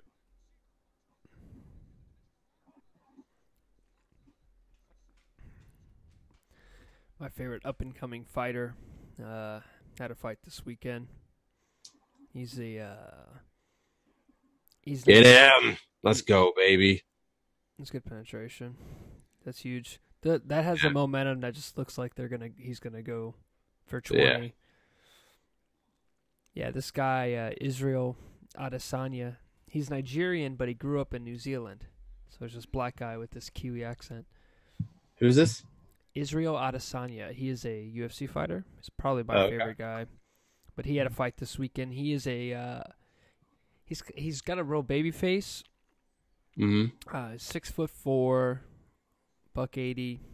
I said he looks real young, but he's actually 29, and he is probably a top 3 kickboxer in the world for his weight class. And at one point probably was the best in the world. And then I think he was like 79-4 in professional kickboxing, which is bonkers of a record. So he's been fighting in the UFC he just had his 4th fight. But it's just so crazy. You see guys that are just insane grapplers and wrestlers and jiu-jitsu guys and what we consider good strikers. You know, you think of the big strikers like Conor McGregor, Anderson Silva, John Jones. But then this guy is just on a whole nother level, like, of elite striking. But I say all that to say this. Do you hear about the Floyd Mayweather announcement? He's going to do an MMA fight. Yeah, he's going to do he's signed up to fight a kickboxer. Okay. In Ryzen, which is, I want to say that's Japanese kickboxing thing. So they haven't released if there's going to be special rules, like, no kicks, or maybe like it allows kicks but no elbows, or whatever. So they haven't released that, but he's fighting an up-and-coming talent who's nasty. Now, fight IQ is almost always going to go in favor of Floyd, right? Because that's Floyd Mayweather's thing. But if they allow kicks, I don't think Floyd lasts 5 minutes. Yeah. Yeah. I would have thought so, because he's always seemed like kind of a finesse, pretty boy type. Right. I just don't see him doing all that well with that style. Yeah, it's just. I mean, hey, props to him for doing it though. Like, I mean, that's if he goes. Give him the respect if there's no special rules, or if it's just like certain special rules, right? Just be like, hey, look, I know I'm not good at this, so I'm not really trying to walk away from this with insane brain damage. But at the same time, I want to see what it's like to fight a kickboxer. So it would make sense. And that particular commission isn't exactly against doing these kind of weird fights with weird rule sets. So, but it could be because Manny Pacquiao invested in one, which is an MMA committee or MMA, I guess, company. So maybe he's just trying to keep up with Manny Pacquiao. Yeah. Who knows? He's playing Red Dead Redemption while we're talking. So he's just going to you. Where he's just going, yeah. No, I'm listening to you. You're just talking about something I'm not interested not interested in, but just not even in the least bit of a expert in. No worries. I can talk all day about football because I feel like, somewhat of an amateur expert. Where you are in NASCAR? You talking about all these redneck sports I don't keep up with. You live in Charlottesville, right? Isn't that? No, that's not a redneck area at all, though. I heard that's where the rednecks live. No. Do you want to clear the air on Charlottesville live to the 3 people that would watch this video? Charlottesville is a progressive, liberal city that will rage if you don't believe in equality and I took a political calculator test today. It's an official one, politicalcalculator.org, I think it was. So I found out that I'm pretty left, pretty liberal. Yeah, I can see that. Yeah, having grown up in like the East with like super right-wing family members. Yeah, you know what would give that away, honestly, is your style of music. I feel like is. Oh, that's a good point. Not a lot of metalheads in the Southern Baptist community. Yeah. I think at the end of the day, like, I'm cool with gay people doing what they want to do. Yeah. Let's go, baby. Is this a big run that I'm about to watch? Dude, I might be Um, full down behind you. It was 3rd and 3 right there. Well, I'm about to hit third. I just hit third down, so. You're killing me. I'm trying to steal this horse on here from special mission. I know if I leave the game, it will disappear on me, but I keep leaving my own horse behind. It's supposed to be following me, the little bastard. There we go.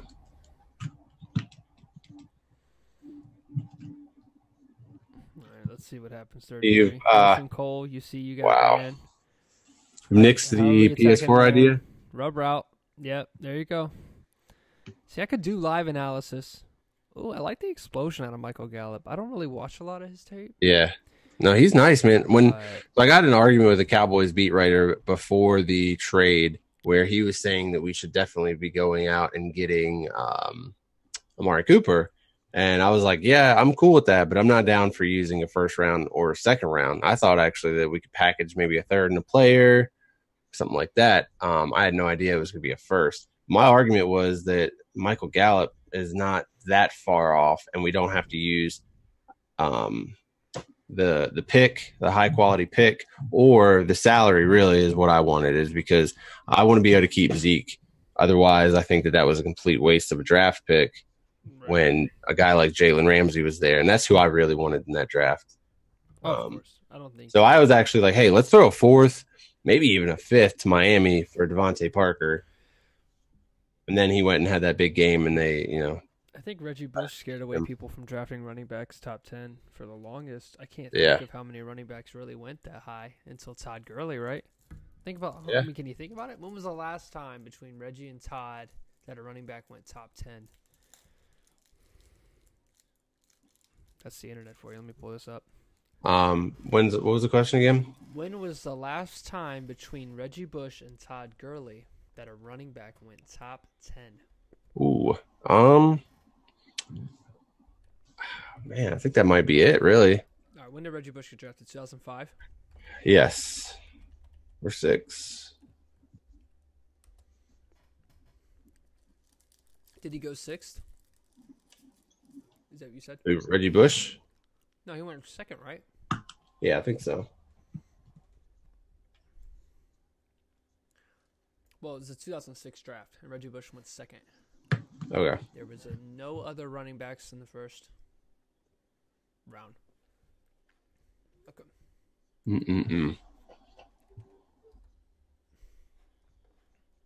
The next Wow. season. Do we want to? I don't know. Oh, duh. One season later, Adrian Peterson. Who was it? Adrian Peterson, and then probably Darren McFadden. Wow, I would have actually. It's really funny that Adrian Peterson's still playing, because I actually would have thought he was behind him, before Reggie Bush. Before Reggie, right? But I guess he was 2007, wasn't he? Right. And then probably McFadden in 08 Okay.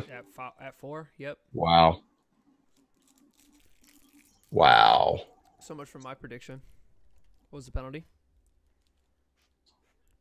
Essentially worse, but man, the whistle part of the whole referee, like, such an awful part of such an awful technicality in the rules so that they can sort of call the game the way they want to. Like, too much power is given to referees with that damn whistle, because they can blow a whistle dead, and then all of a sudden you can't challenge or anything like that. Like, the play can't be reviewed beyond that whistle. 2010 saw C.J. Spiller. I feel like 2011 is going to be no Sean Marino. You'd be like, what? 2010 we saw C.J. Spiller. Bust. Right. That was another guy that I just like, man, I thought he was going to be so good.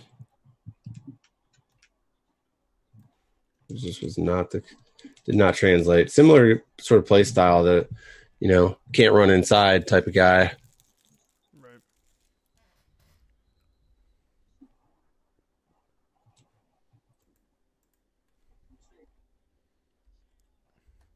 All right, so much for my whole thing. Talking about running, there's like 7 of them.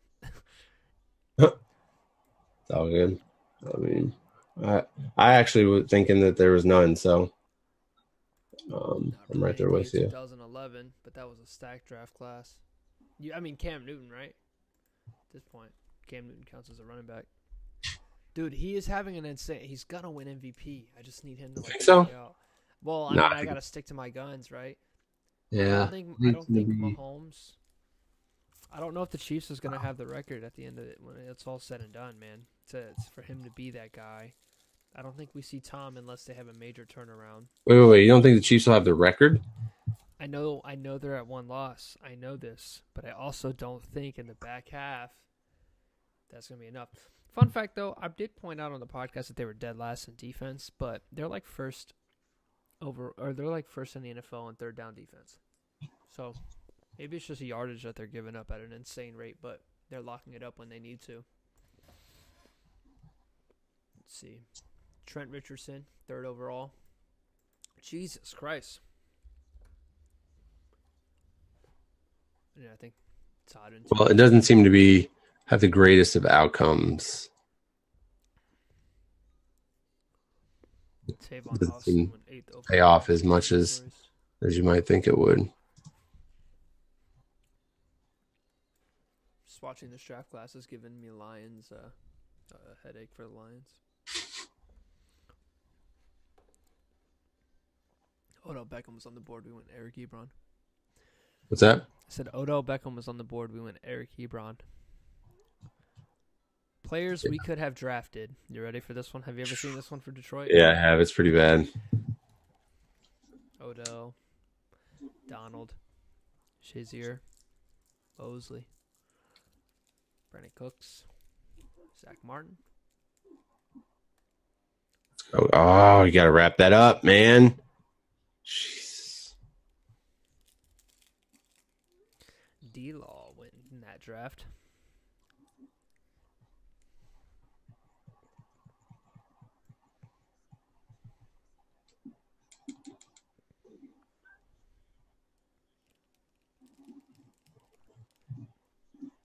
Oh, this is a draft where they had Trey Mason for St. Louis. And then they draft Gurley, and everybody's like, what? They have Trey Mason. They'll be fine. Why do they need to draft a running back? Yeah. How wrong were we, man? Right. I was kind of upset because I wanted Gurley that year. And I was using that logic, too, to be like, what the hell, man?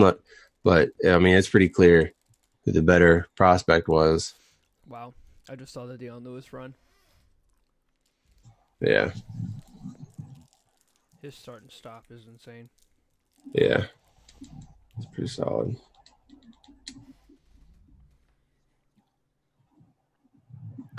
Oh, damn. Defense struggling here.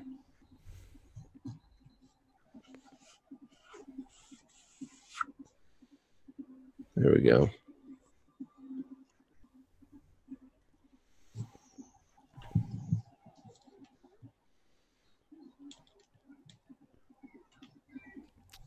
We want to do the full game tonight, or we want to cut it short at some point?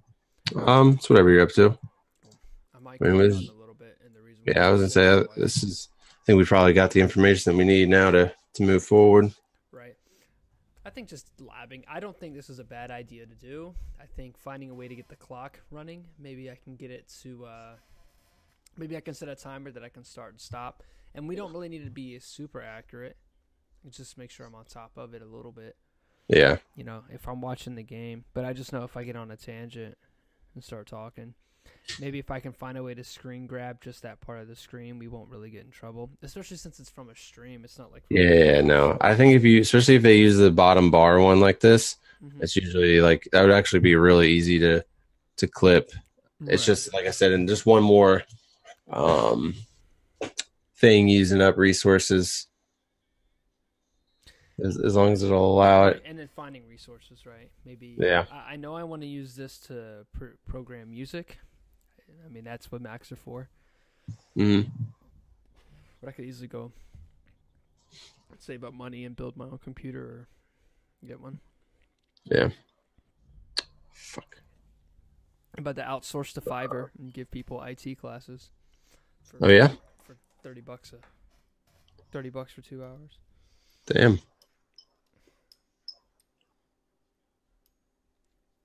I told my band I would. I said if they came an hour early to practice, I'd teach them how to be a system administrator level stuff. We could just tour the world and play music and then be like a mobile troubleshooting company. Yeah, that'd be sweet. The amount I'd get paid would just... Like, government contracting is so good to be in right now. And they're Yeah, like, I'm sure. like, if we get called to tour, would you be down? And be like, I don't know, dude. Got a wife and kid. Yeah, you need that predictability and I got big boy debt, you know? Yeah. Oh, no. It's not what you want to see. You saw the... I'm sure you saw the Raheem Mostert injury? Mozart or something like that. Yeah, that was pretty ugly, man. That thing folded. Yeah. What makes it do that, man? Like, what makes your arm, like, how many times has he fallen on that arm? Like, was it maybe fractured before that? He just didn't even know, and then that final pressure just made it snap. What's crazy is that he walked it off. Yeah. Well, it looked like, that scene in Scary Movie 2 where he's like, grab my strong hand. Like, it was like curled up like that, like all bent. Like, it was not like just a slight break. Like, that thing was broke.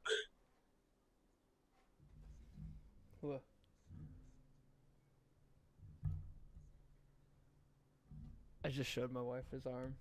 She's not enthused. Yeah. Just, oof. That's a brutal one. It reminds me of, there's an old Alabama receiver. No, I think it was either Alabama one or it was a Southern Miss receiver. Definitely a Southern Miss guy. He snapped his shin on a touchdown catch.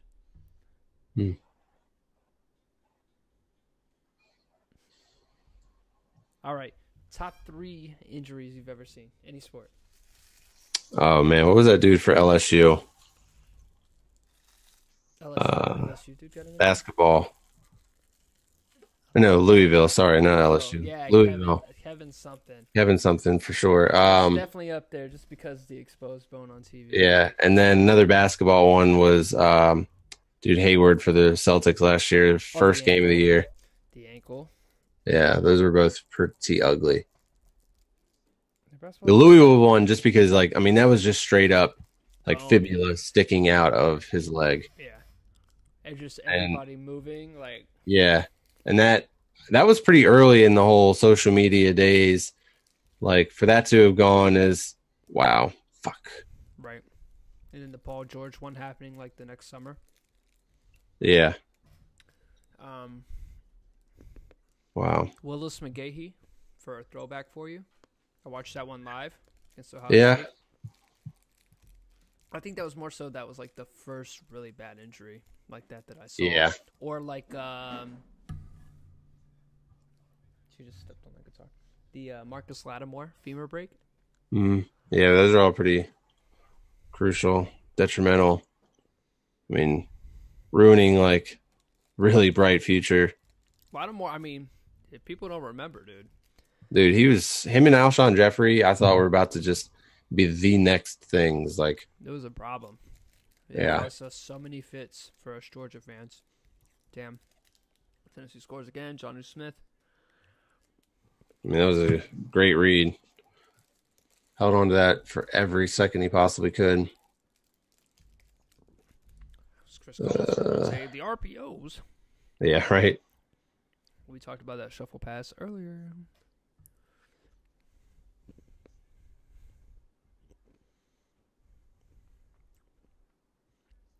I totally just lied to my phone telling it that I was going to bed now. No shame. I wanted to track how I sleep after I saw your thing because I'm a follower. I have a Fitbit that does it, and it's done the best. Yeah, that like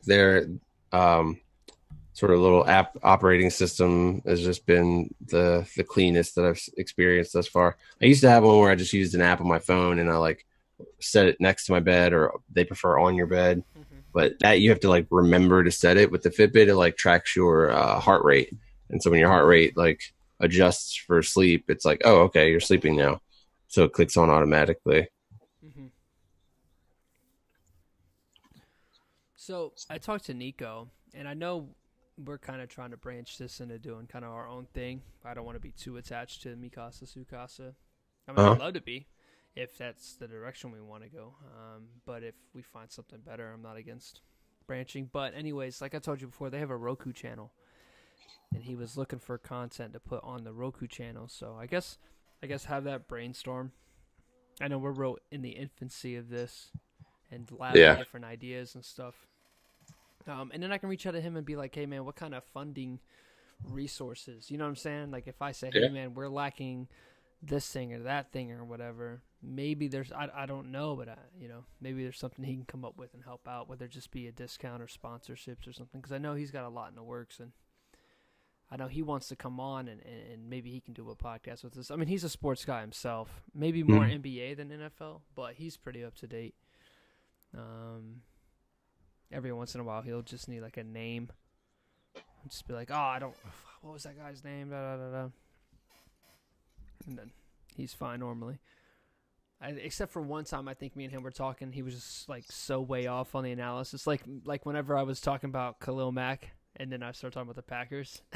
Yeah. It was like that bad.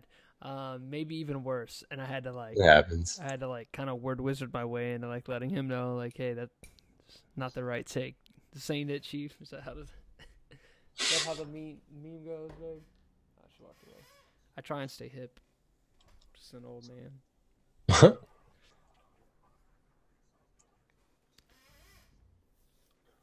I feel like with a Roku channel, it has to be good quality.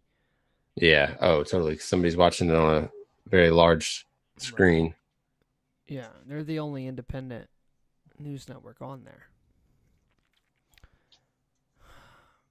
I told him that if he really wants to grow the sports side, he needs to outsource, because I just don't have the time to do it all, And there's plenty of guys out there that I think we could find that would be great for a Roku channel, a quick thing, maybe learning the editing. And I've always wanted to learn it. I just never had the time. But maybe now that since the wife works, I have like 5 to 6 hours to sit down and do stuff like this.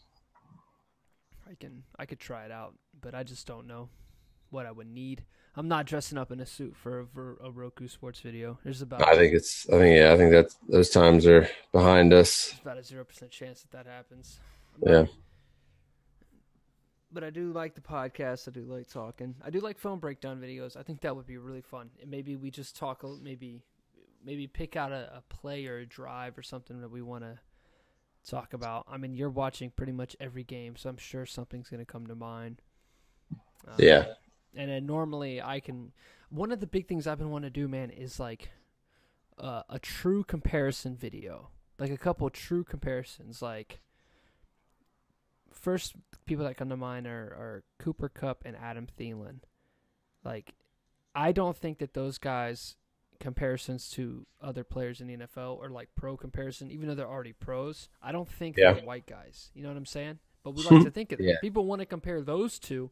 They're very different receivers. Sneaky fast, great route runner. Right. There's no sneaky fast with Adam Thielen. He is fast. Like Jordy Nelson, who ran track at Kansas State. Like, he's not sneaky fast. Don Beebe wasn't sneaky fast. That's just on you for not realizing the speed that this dude could run. Man. So I wanted to find out like who their true pro. Like, I know I'd get jumped at, so I have to find video proof for it. I think that Adam Thielen and DeAndre Hopkins are the same receiver. Really, dude? I think that there's just so many, and I need this. This is without a film dive. You know what I'm saying? So that's what I would like to see. Is who it is. Like maybe we have to preempt it a little bit. Because I think we would talk ourselves into an hour-long video if we didn't preempt it and have pre-planning. So, Fucking Connor Williams, man. but I think we could like sit down. We can pull up some tape on like route running, how they use their hands at the point of attack, at the top of the route. Catch radius. I think there's going to be things like Hop has a little bit of a catching advantage. We're talking about just grabbing what comes in. But if you look at some of the plays that Thielen's made, including the one against us, just last week or last game where he's jumped and reached over. It may have been. That was the week before against the Saints. It was Ken Crawley. He jumped all over. Yeah. That, and then there's the play against the Bills this year where Kirk just slid one in. No, not the Bills, the Packers. Oh, was this the hold? Damn. If you're going to hold, at least don't let him get sacked. No, I don't think it wasn't a hold. It was just him get a beat. Yeah.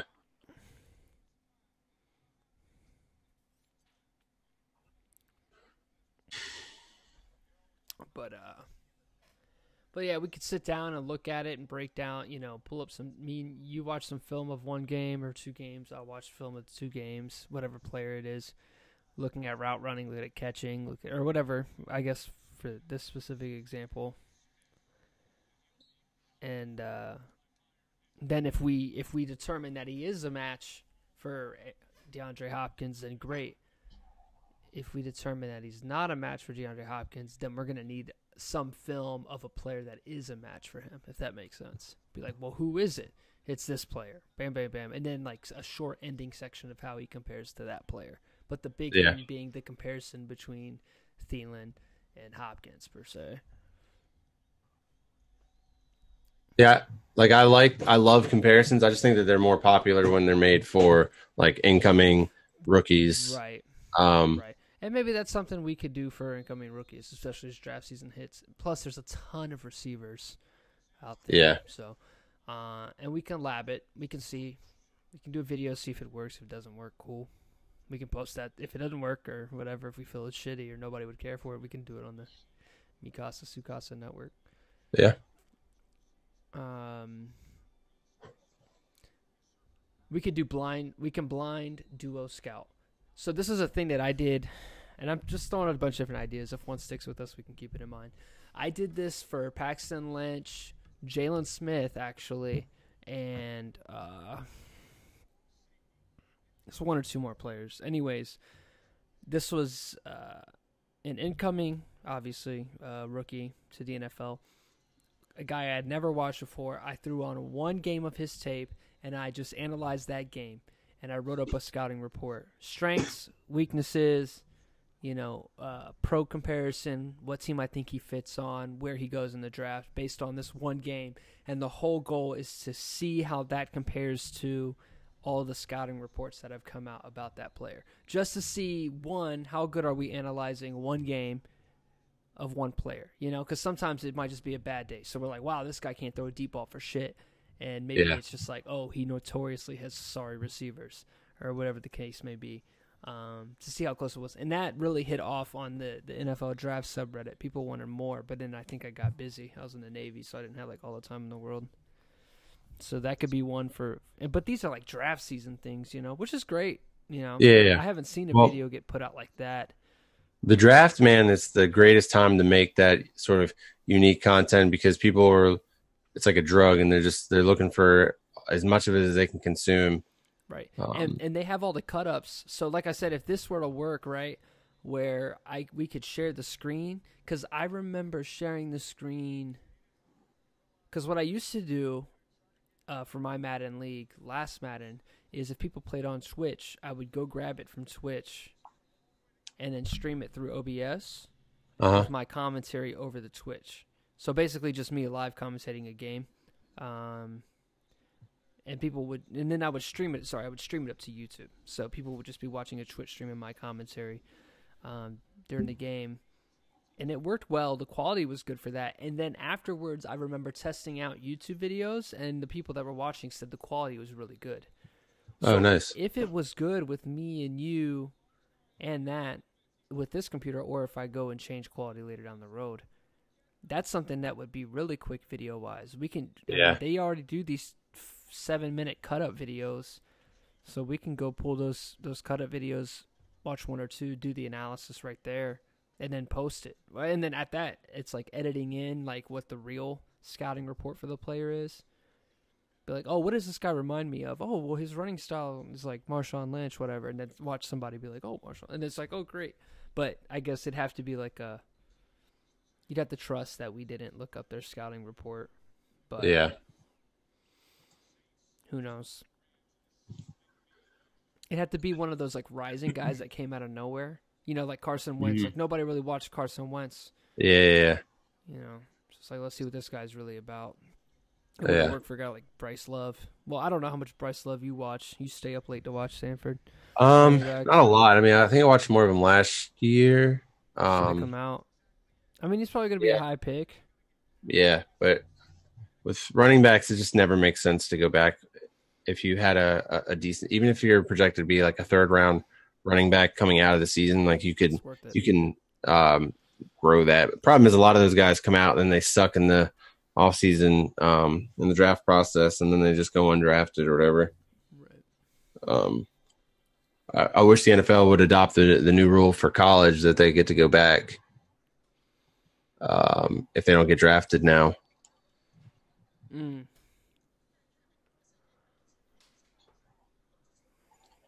But NCAA is a sham. Yeah. Well, I feel like the NBA made them really probably pressured them to make it so the college basketball players could do it just because the rosters are so much smaller.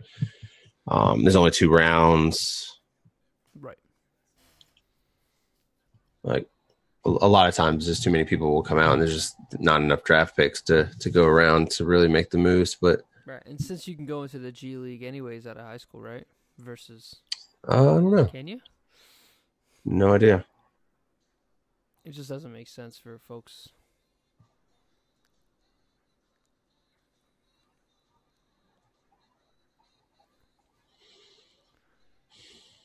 Maybe one day they'll come up with something. You hear about Fortnite releasing the Oh yeah, dude. I'm gonna buy it. I probably will never use it, but I gotta have a Cowboys one as the default. Never gotten a Fortnite. Yeah. It was all right. I suck at it. Like, it was fun for me to play with friends and fun to like you go into the big groups or whatever. But 1-on-1, I suck. I'm just not a first person. I'm not a shooting game type of guy. Right. Like, the reason I like Red Dead so much is because they do that. It's like auto's aim thing. Right. Like, you just like you look through the scope remotely in the area of an enemy, and it like snap aims. Yeah. Yeah, it snaps it right to them, and then I just go up a little bit and headshot them, like right. You're so I can get this nice. To play a game where you're required to be the most accurate shooter. Yeah. Yeah, I feel that. I'm like Call of Duty for years, so yeah, shooting games was like my thing, but not. I would play like I said, I played competitive Call of Duty, and that's all done through custom matches and private matches. So if I were to load up with you right now, like Team Deathmatch or Search and Destroy in a public match, my guy's rank would be like whenever you first join, because you didn't play. You would make yourself worse by getting used to playing people that can't shoot. So that if you play a scrim or a competitive match against a team, you're just so used to that mindset. So you'd be wasting your time. Now the best, and a lot of the guys will do it, but they don't abandon. Oh, I just saw the deep ball. Yeah, they're not abandoning their techniques and their thought processes, but I love the Battle Royale game modes, though. I mean, it's definitely nostalgic because it's just you don't have to grind it. You know what I'm saying? Uh-huh. You don't have to grind it to be competitive. And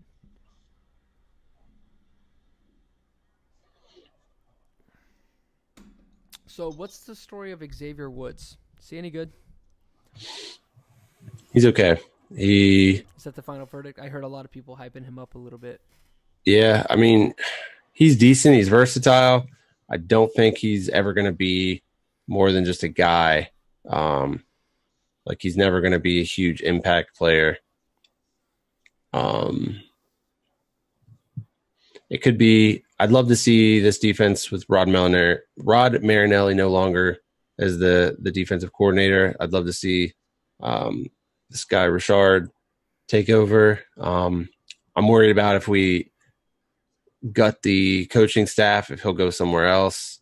And we won't be able to hold on to him. Whatever coach we bring in won't.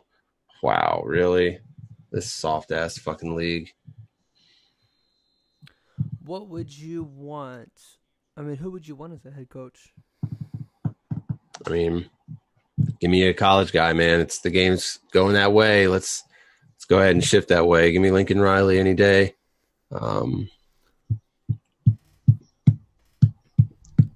I don't really know, honestly. There's not a lot of great. It's not a great time to need a head coach because it seems like they're becoming more and more rare. Like hitting on a guy like Sean McVay is very rare. Right, the Redskins tight end coach. Like who saw that coming? Oh. What an awful call, man. I'm done. We're done. It's only the 4th. Yeah, but that's a gift right now. I mean, I don't think we've got two touchdown drives in us here, so.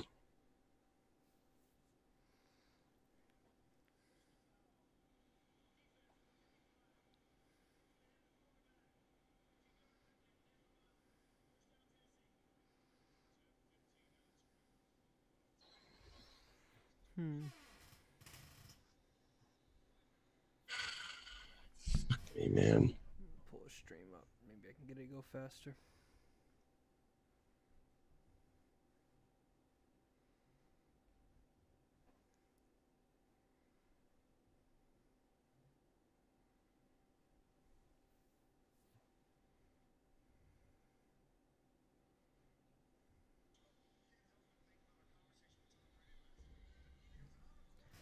So, updated AFC predictions, because last time we talked about this, it was Jacksonville, KC. I think that's out the window. Yeah. I don't know. I think the Steelers are definitely back up in there. Yeah, I think Baltimore's seen its day. Yeah. Did you see that play by Flacco where he just like didn't even look Lamar Jackson's way on like a the wide open. Yeah. Oh my God, man. And yeah. It's like I realize he's a quarterback, he's not a receiver, but anybody could have caught that. If you're Lamar though, do you drop it just as a quarterback? No, man. Like I don't think that's not what he's there for. Like he's not the one being petty. Like the pettiness has been coming from Joe Flacco, and stems back to Tyrod Taylor days. Like even Tyrod came out and said, "Yeah, Joe is kind of not helpful, and I want to be the opposite of that with Baker." Right. Not my job to teach Aaron Rodgers. Yeah, exactly. That kind of mentality. And I feel like you can almost predict it from those type of guys. Like, I don't think Aaron Rodgers would do that either. But it's amazing because look at Buffalo now. Like, they could have been doing so much better if they'd kept Tyrod and let him be that mentor to Josh Allen and then had a suitable backup to actually play. The reason I disagree with you is the receiving core. Well, I mean, but that's where a guy with an extra dynamic like Tyrod makes a difference because, you know, if you don't have a wide open throw and you don't trust any of your receivers, I mean, a guy can move around at least and let somebody get open, run for it, take off, do something. You need that extra dynamic. You can't have a guy like Derek Anderson behind, you know, an average offensive line with no weapons. Like he's just a sitting duck back here. The NFL is not made for that type of guy anymore.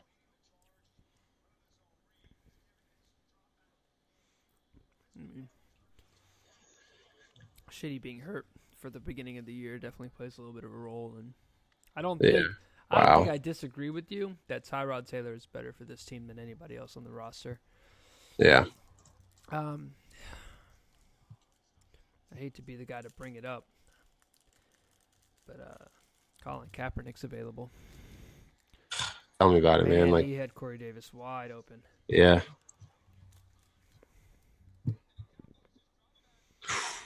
They did rush it. So do you see this kind of broadcast that we're doing more so in the vein of what we have been doing, where we're just sitting there talking, watching the game, and reacting? Or do you see us being more analysis-based? No, I think it would be the relaxedness of it. I think would be better. I think People the would. QA. Oh, nice. I think people would appreciate that as long as we read the comments and engage there a little bit every once in a while. That would be A lot of QA. And I think Yeah. that'll help a lot with explaining things. Like if they say, and you can, oh yeah, I just saw now. And we can use the game in front of us to help us dictate that. yeah. I made a little play earlier, a little film analysis earlier. You didn't hear it. Actually, I did. You did. It was on the zig route that went by Gallup. Wow. So, fun fact in Madden, in the Giants playbook, you know the zig route, right? Uh huh. Normally you can audible it and you cannot smart route it. But in the Giants playbook, they have an outside receiver running that zig, and you can, by default, and you can smart route it to the first down marker. And it is filthy. It's out of gun spread. Jeez. Nah, I don't trust that route, man. It takes too long to develop. MaddenSchool.com. That's not where I got it, but that's what it made me sound like, right?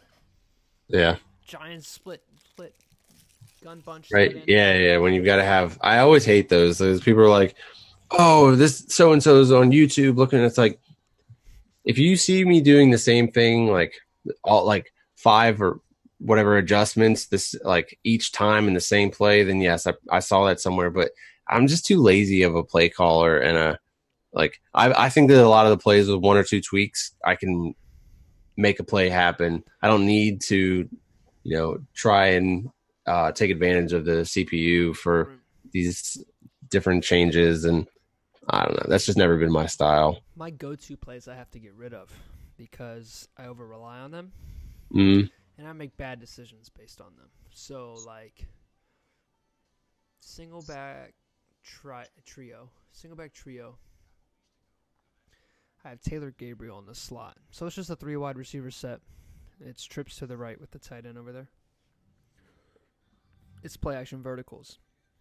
And I think I said this on our other podcast, but I slant the tight end because if you see you know what to give. You're a good user linebacker, so you know what to give away for 4 verticals is, right? Tight end goes vertical and cuts in. Everybody kind of jumps that and then goes and baits for the slot or the seam in the slot, and they grab it, interception, whatever.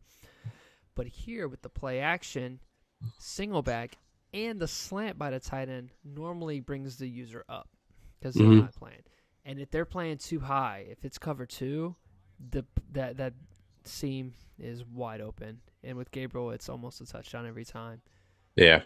That's funny. I actually used John Ross in the league that I won a Super Bowl in recently in a similar way. And it dominates. But the issue is I got 97 throw power Jared Goff in that league. Wow. How the hell did you do that? What does he start with? 95. What? Get out of here, Madden. Let's dick ride LA a little bit more for the NFL. Hey, this was the beginning of the year. Okay. No, Jared Goff has never, even in his wildest dreams, had a 95 throw power arm. Let me see. He's like a 93 tops, man. Leagues.com/Madden rating. Maybe it's ratings. He's not a cannon arm kind of guy.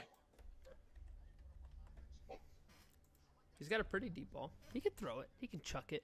I wouldn't be mad at 94. By default, Jared Goff, Ryan Gosling Jr. has 94 throw power. So, okay. So I've gotten +3 throw power in that league. That's lucky me, right?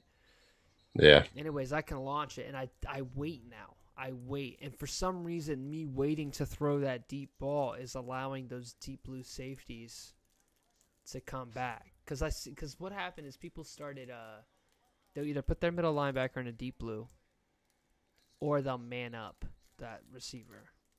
Mm-hmm. Especially if they come out in nickel, because they'll see it coming. They watch the streams.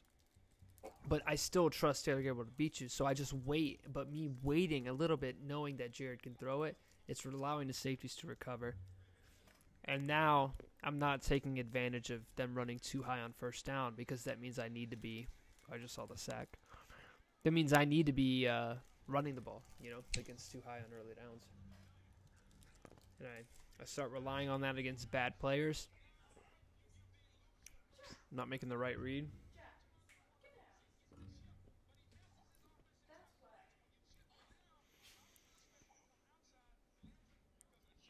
There's really no excuse with that. Who's 7-1? Lyle. I mean, he got chipped. He got chipped. I think he got chipped too much almost. Like so. Zeke knocked him off balance. Yeah, he wasn't expecting Zeke to push him that far. But if you had to take Kareem Hunt or Alvin Kamara right now, who do you take? That's tough. Depends what kind of quarterback do I have. Do I have a quarterback I can trust? You have Michael Vick. I have Michael Vick? Oh, man, I'm taking Kamara then. I was just trying to think of a guy on the spot that would make you it wouldn't help. It wouldn't matter. I should have said Brock Osweiler. Should be like, you got Brock Osweiler, go. Got Brock Osweiler. Yeah, I'm going Kareem Hunt because I want a guy that can do everything really well instead of some things super well. Like Kamara is best with a guy like Ingram taking those inside carries. I think Alvin's just as good at his inside carries. Yeah? Yeah, dude. I think he just gets that rap because of the nature of there being another guy.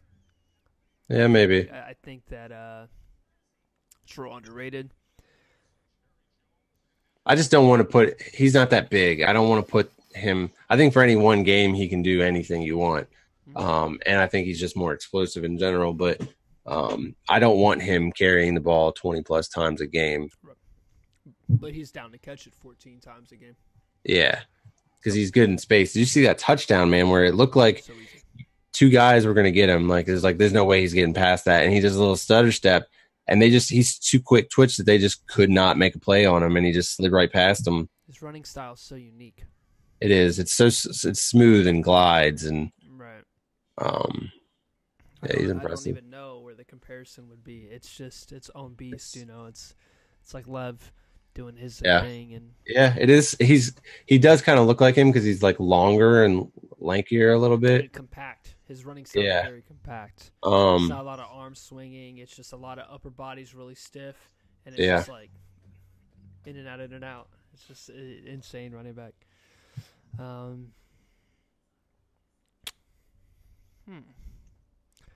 other scenarios can I throw at you?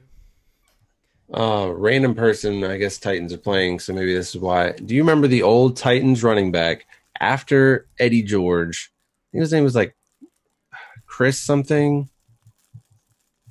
I want to say Chris Brown, but I don't think that was actually his name. It's like early 2000s? Yeah, I think so. Only early 2000s player I know for the Titans is Keith Bullock. And it might actually be Chris Brown.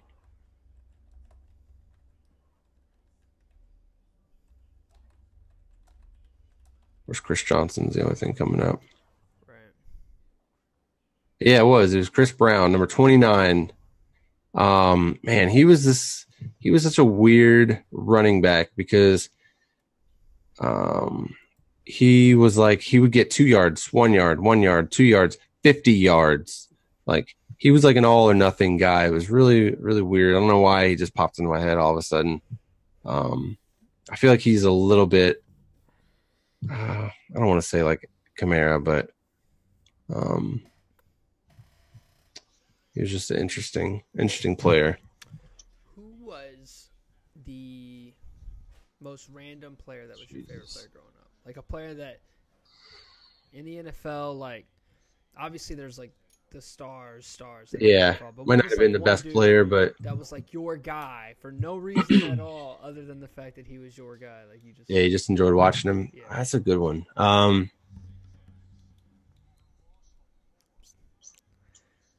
I don't know. Dude, Delta O'Neal. Wow, that's funny. I remember him. So random when he was a Bronco. Yeah, he was good. Filthy, bro. You want to know why? Mainly because of the NFL Street Game. Oh, yeah. Mainly.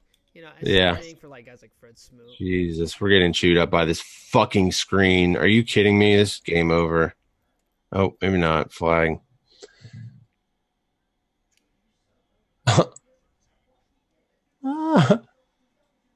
But this is what I talked about earlier, right? When we're talking about the screens, like coming out single back,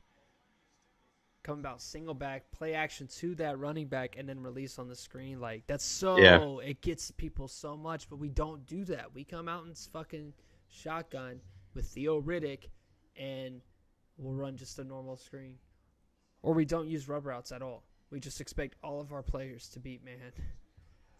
Yeah.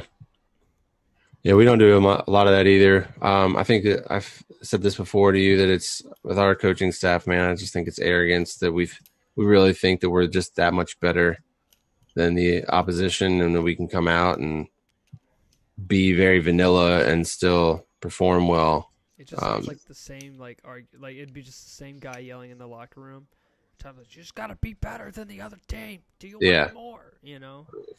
It's like, dude, exactly what it is, man. Bill It's crazy. Belichick is not saying who wants it more. Bill Belichick is like, what personnel package do we have right now for this? So much smarter.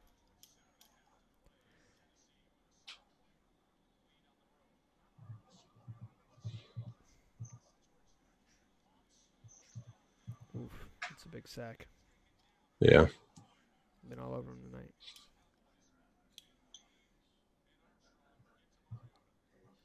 Need one of those turnovers from the first half back. Yep. Need one now. Well, that's why you got to capitalize on this, because you're not going to get another chance. And sure enough, or you don't know if you'll be able to. Imagine how different. About Zeke with the hair. I think I like Zeke with like the mini fro. Yeah, I mean at this point, we did an all. There's a guy in my Madden league who talks about how if a player has dreads, he's more intimidating. Dreads make you better. Yeah. Was this thing. So I said I can build a better. Well, it all started because we were talking about like the all-time dreaded players, So running backs, you got guys like Ricky Williams and Chris Johnson and Marshawn Lynch up there. There's a lot of dreaded running backs. Receiver, Julio back in the day. And just all the different positions. And I just couldn't think of anybody for quarterback, so I just said, I was just dropped into the Discord chat. I was like, quarterback can be Vic. And then I get grilled, I don't know the difference between braids and dreads. And I was just, it's the worst argument I've ever had in my life. Wow. I cannot believe I spent, actual time defending to them. They would send me pictures of, random black dudes with braids. And they'd be like, braids or dreads? Come on, Finn. Braids or dreads? Wow. So I was just like, it's the closest thing, unless you want RG3. I was like, who's the best dreaded quarterback of all time? And I was like, wait, RG3 had braids too. So do you know who it would be? The best dreaded quarterback of all time?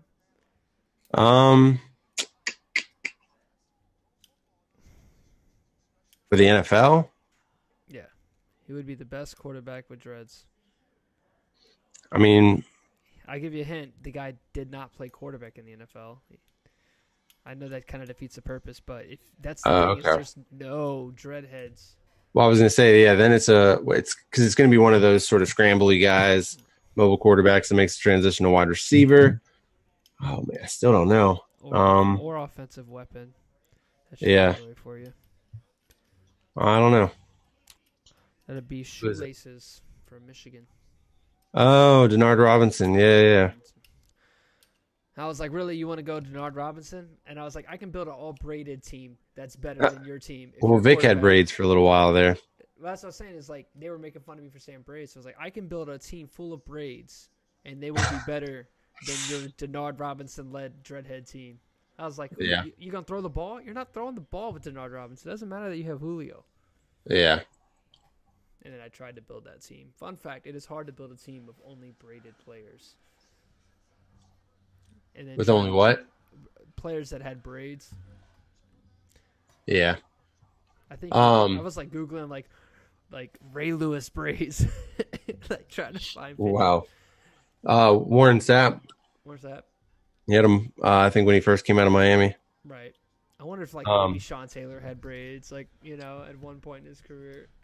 So you're asking about my favorite player that sort of underrated.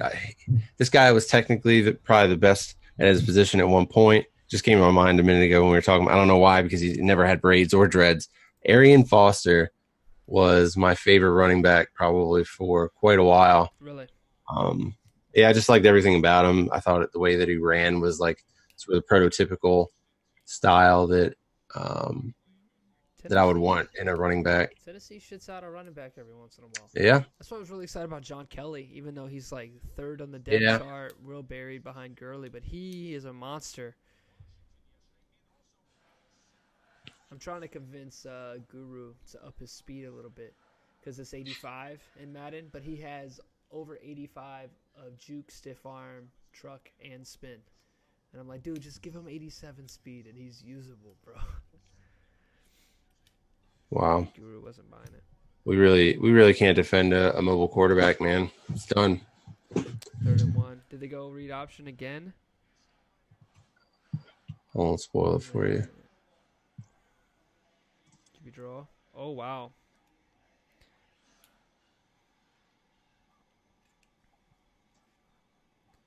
Wham, bam. Thank you, man.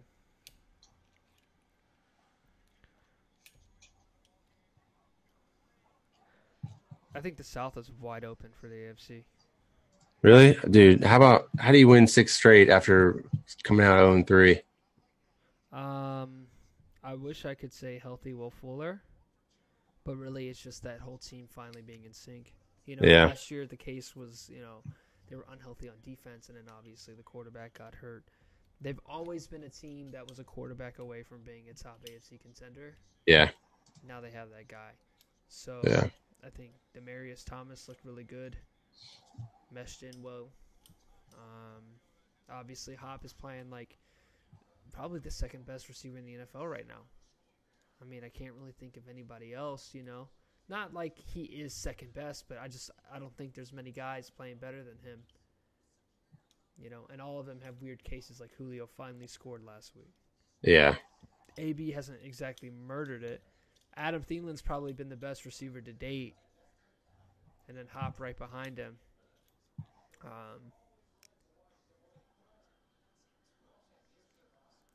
And then Lamar Miller finally being able to kind of put back-to-back 100-yard, games down. And he didn't really impress yesterday.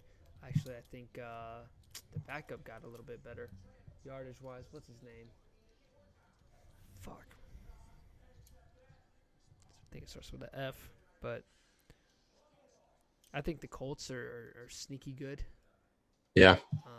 I think they're just going to continue to beat each other up. Yeah. And it's going to depend on whoever can just sort of stay on top of that. Whoever has the tiebreakers at the end. I wouldn't be surprised if it was a 9-7 team. Right. But with the Texans already at 6, Chiefs or Chargers is going to take a wild card though. Yeah. Both those teams look fantastic. Really excited. I don't think Bosa played yesterday either, right? No, he didn't. And I wouldn't either. I mean, they played 6-2, 7-2. Yeah. So I think take your time, buddy. I mean, Rivers is only teams that the Chargers have lost to are the Rams and Chiefs. So, right. And those are tough games, tough matchups, especially to not have your star pass rusher. Yeah. And then, so I think that's a division winner and a wild card right there. New England is running away with that division.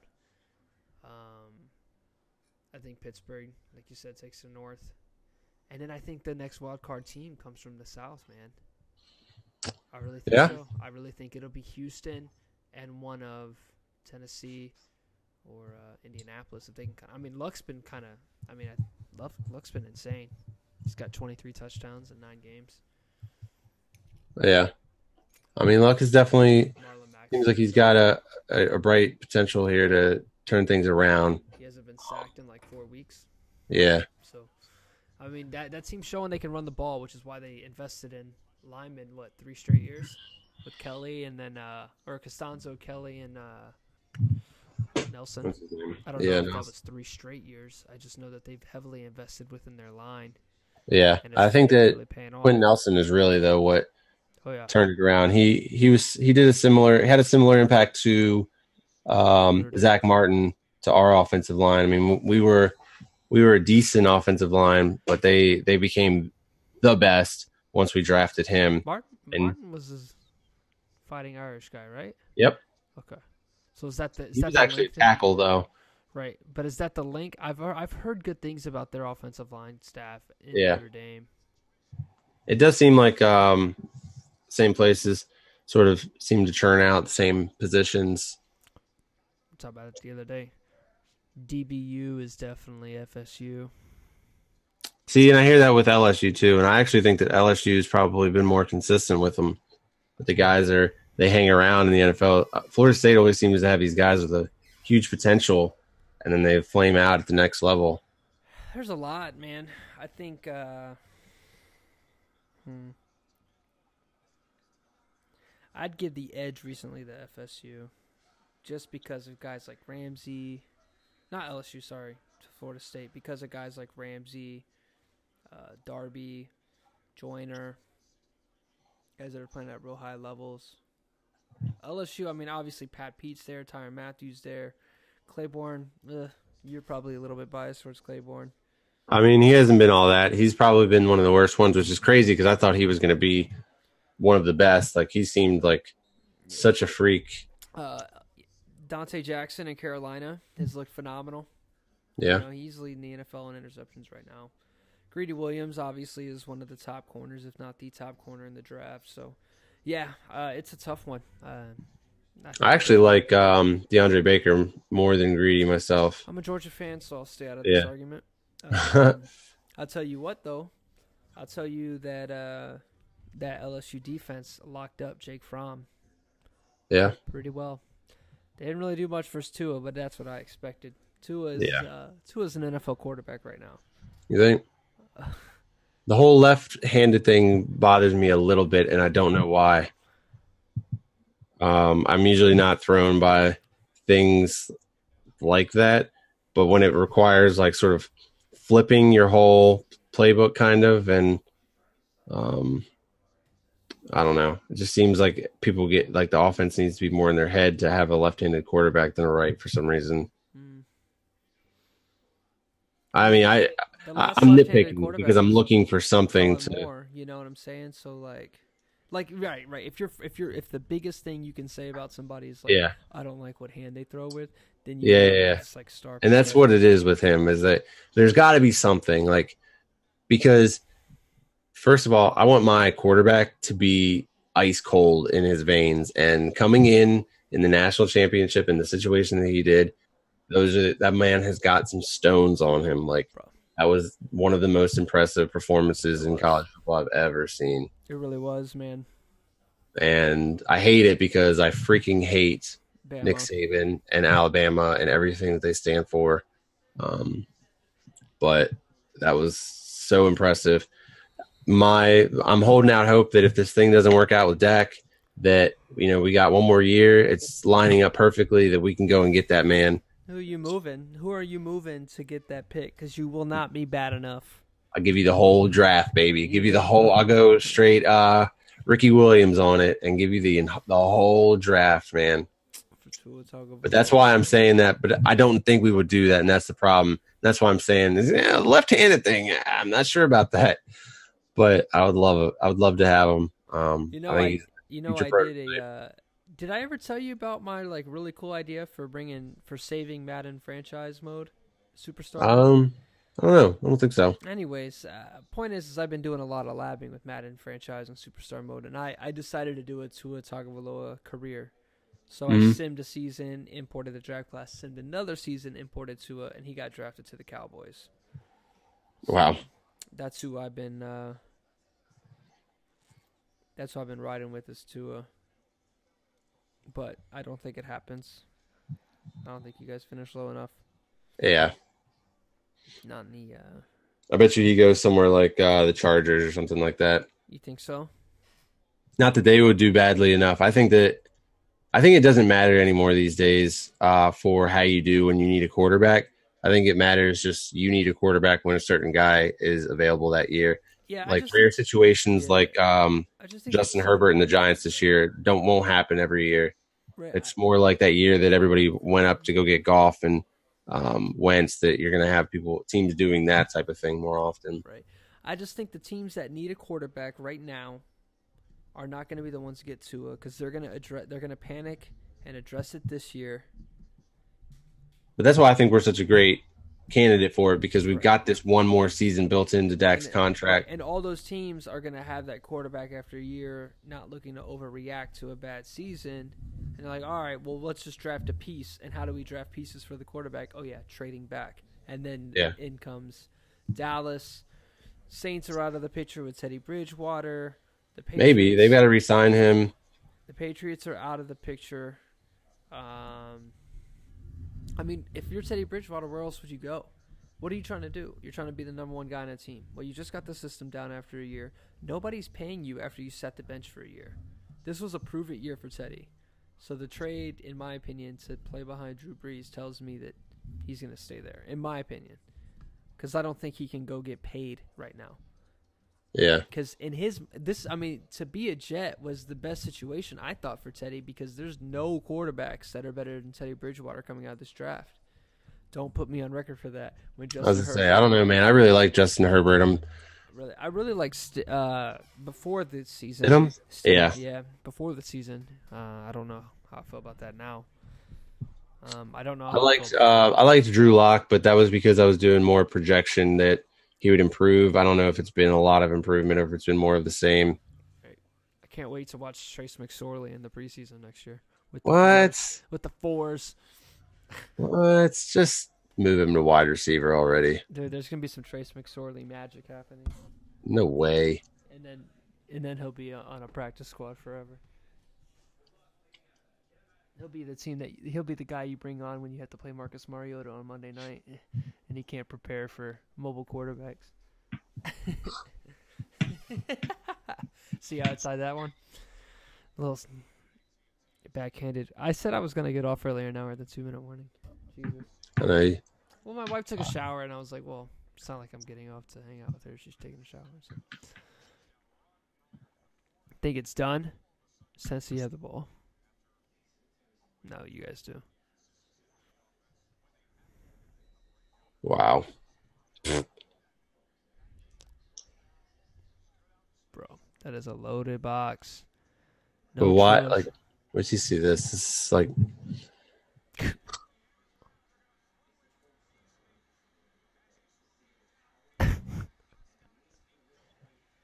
I mean, why are we pulling out those kind of stops in a game that is over? Like, we're not like, no. We ran a fake punt for a first down. After that, we ran a flea flicker next play where LeGarrette Blount got tackled before he could pitch it back.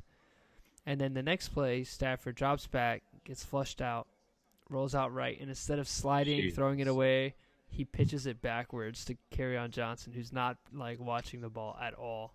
Fumbles it. Yeah, I saw that actually. So I've seen worse sequences. Yeah. What's the connection? Rob Marinelli. Even though he's coaching defense, oh my God, what just happened on that Zeke throw? Do you think Zeke walks if shit doesn't improve? I mean, not that he would walk, but obviously, would you spend your franchise tag on a running back? I think that the similar thing that happens with Le'Veon Bell, I mean, I think that's what ends up going down is that fifth-year option, franchise tag him, maybe another franchise tag him, and then let him walk. I mean, you're going to get, what, 7 years that way? Wait, this is year 3? Yeah. 4, 5. Does the CBA hit? Whenever Houston is 2022, I think it would probably be at the very end of that, maybe. That's what I'm thinking is like, what if the CBA changes up the way? Because that's the big hot item. Well, there's a lot of big hot items, but the big one is the way the franchise tag is being treated with guys like Kirk and Lev Bell. Yeah. I wonder if there's something about that being. I think that shit's so broken in favor of the team. It is. So it's crazy because they just like. I don't know how they got away with that. because the NFLPA sucks. We suck, man. This is so awful.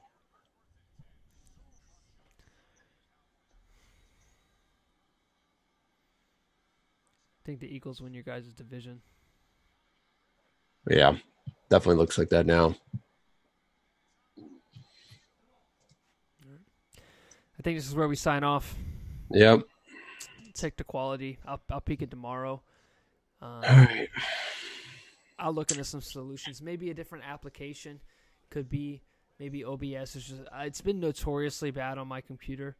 So maybe there's some other applications that might make the process a little easier to stream video. So we can keep labbing it. I'm personally not against this, but I do think having the video on there would kind of help out. Yeah. Because then we could even we could really. Let me see what I can do here. We could go. I can do this with Zoom, and I could straight up explain a concept right here. That's true, yeah. You know what I'm saying? And maybe this is something that we do, like you said, not live if we don't have the equipment to handle that quite yet. Yeah, I could press the record button and it'll record all of this. And yeah. I just want to see if I share the screen, what the quality. So actually, since we're here, let me do this. I'm gonna cut the stream. Nobody's really gonna watch this, so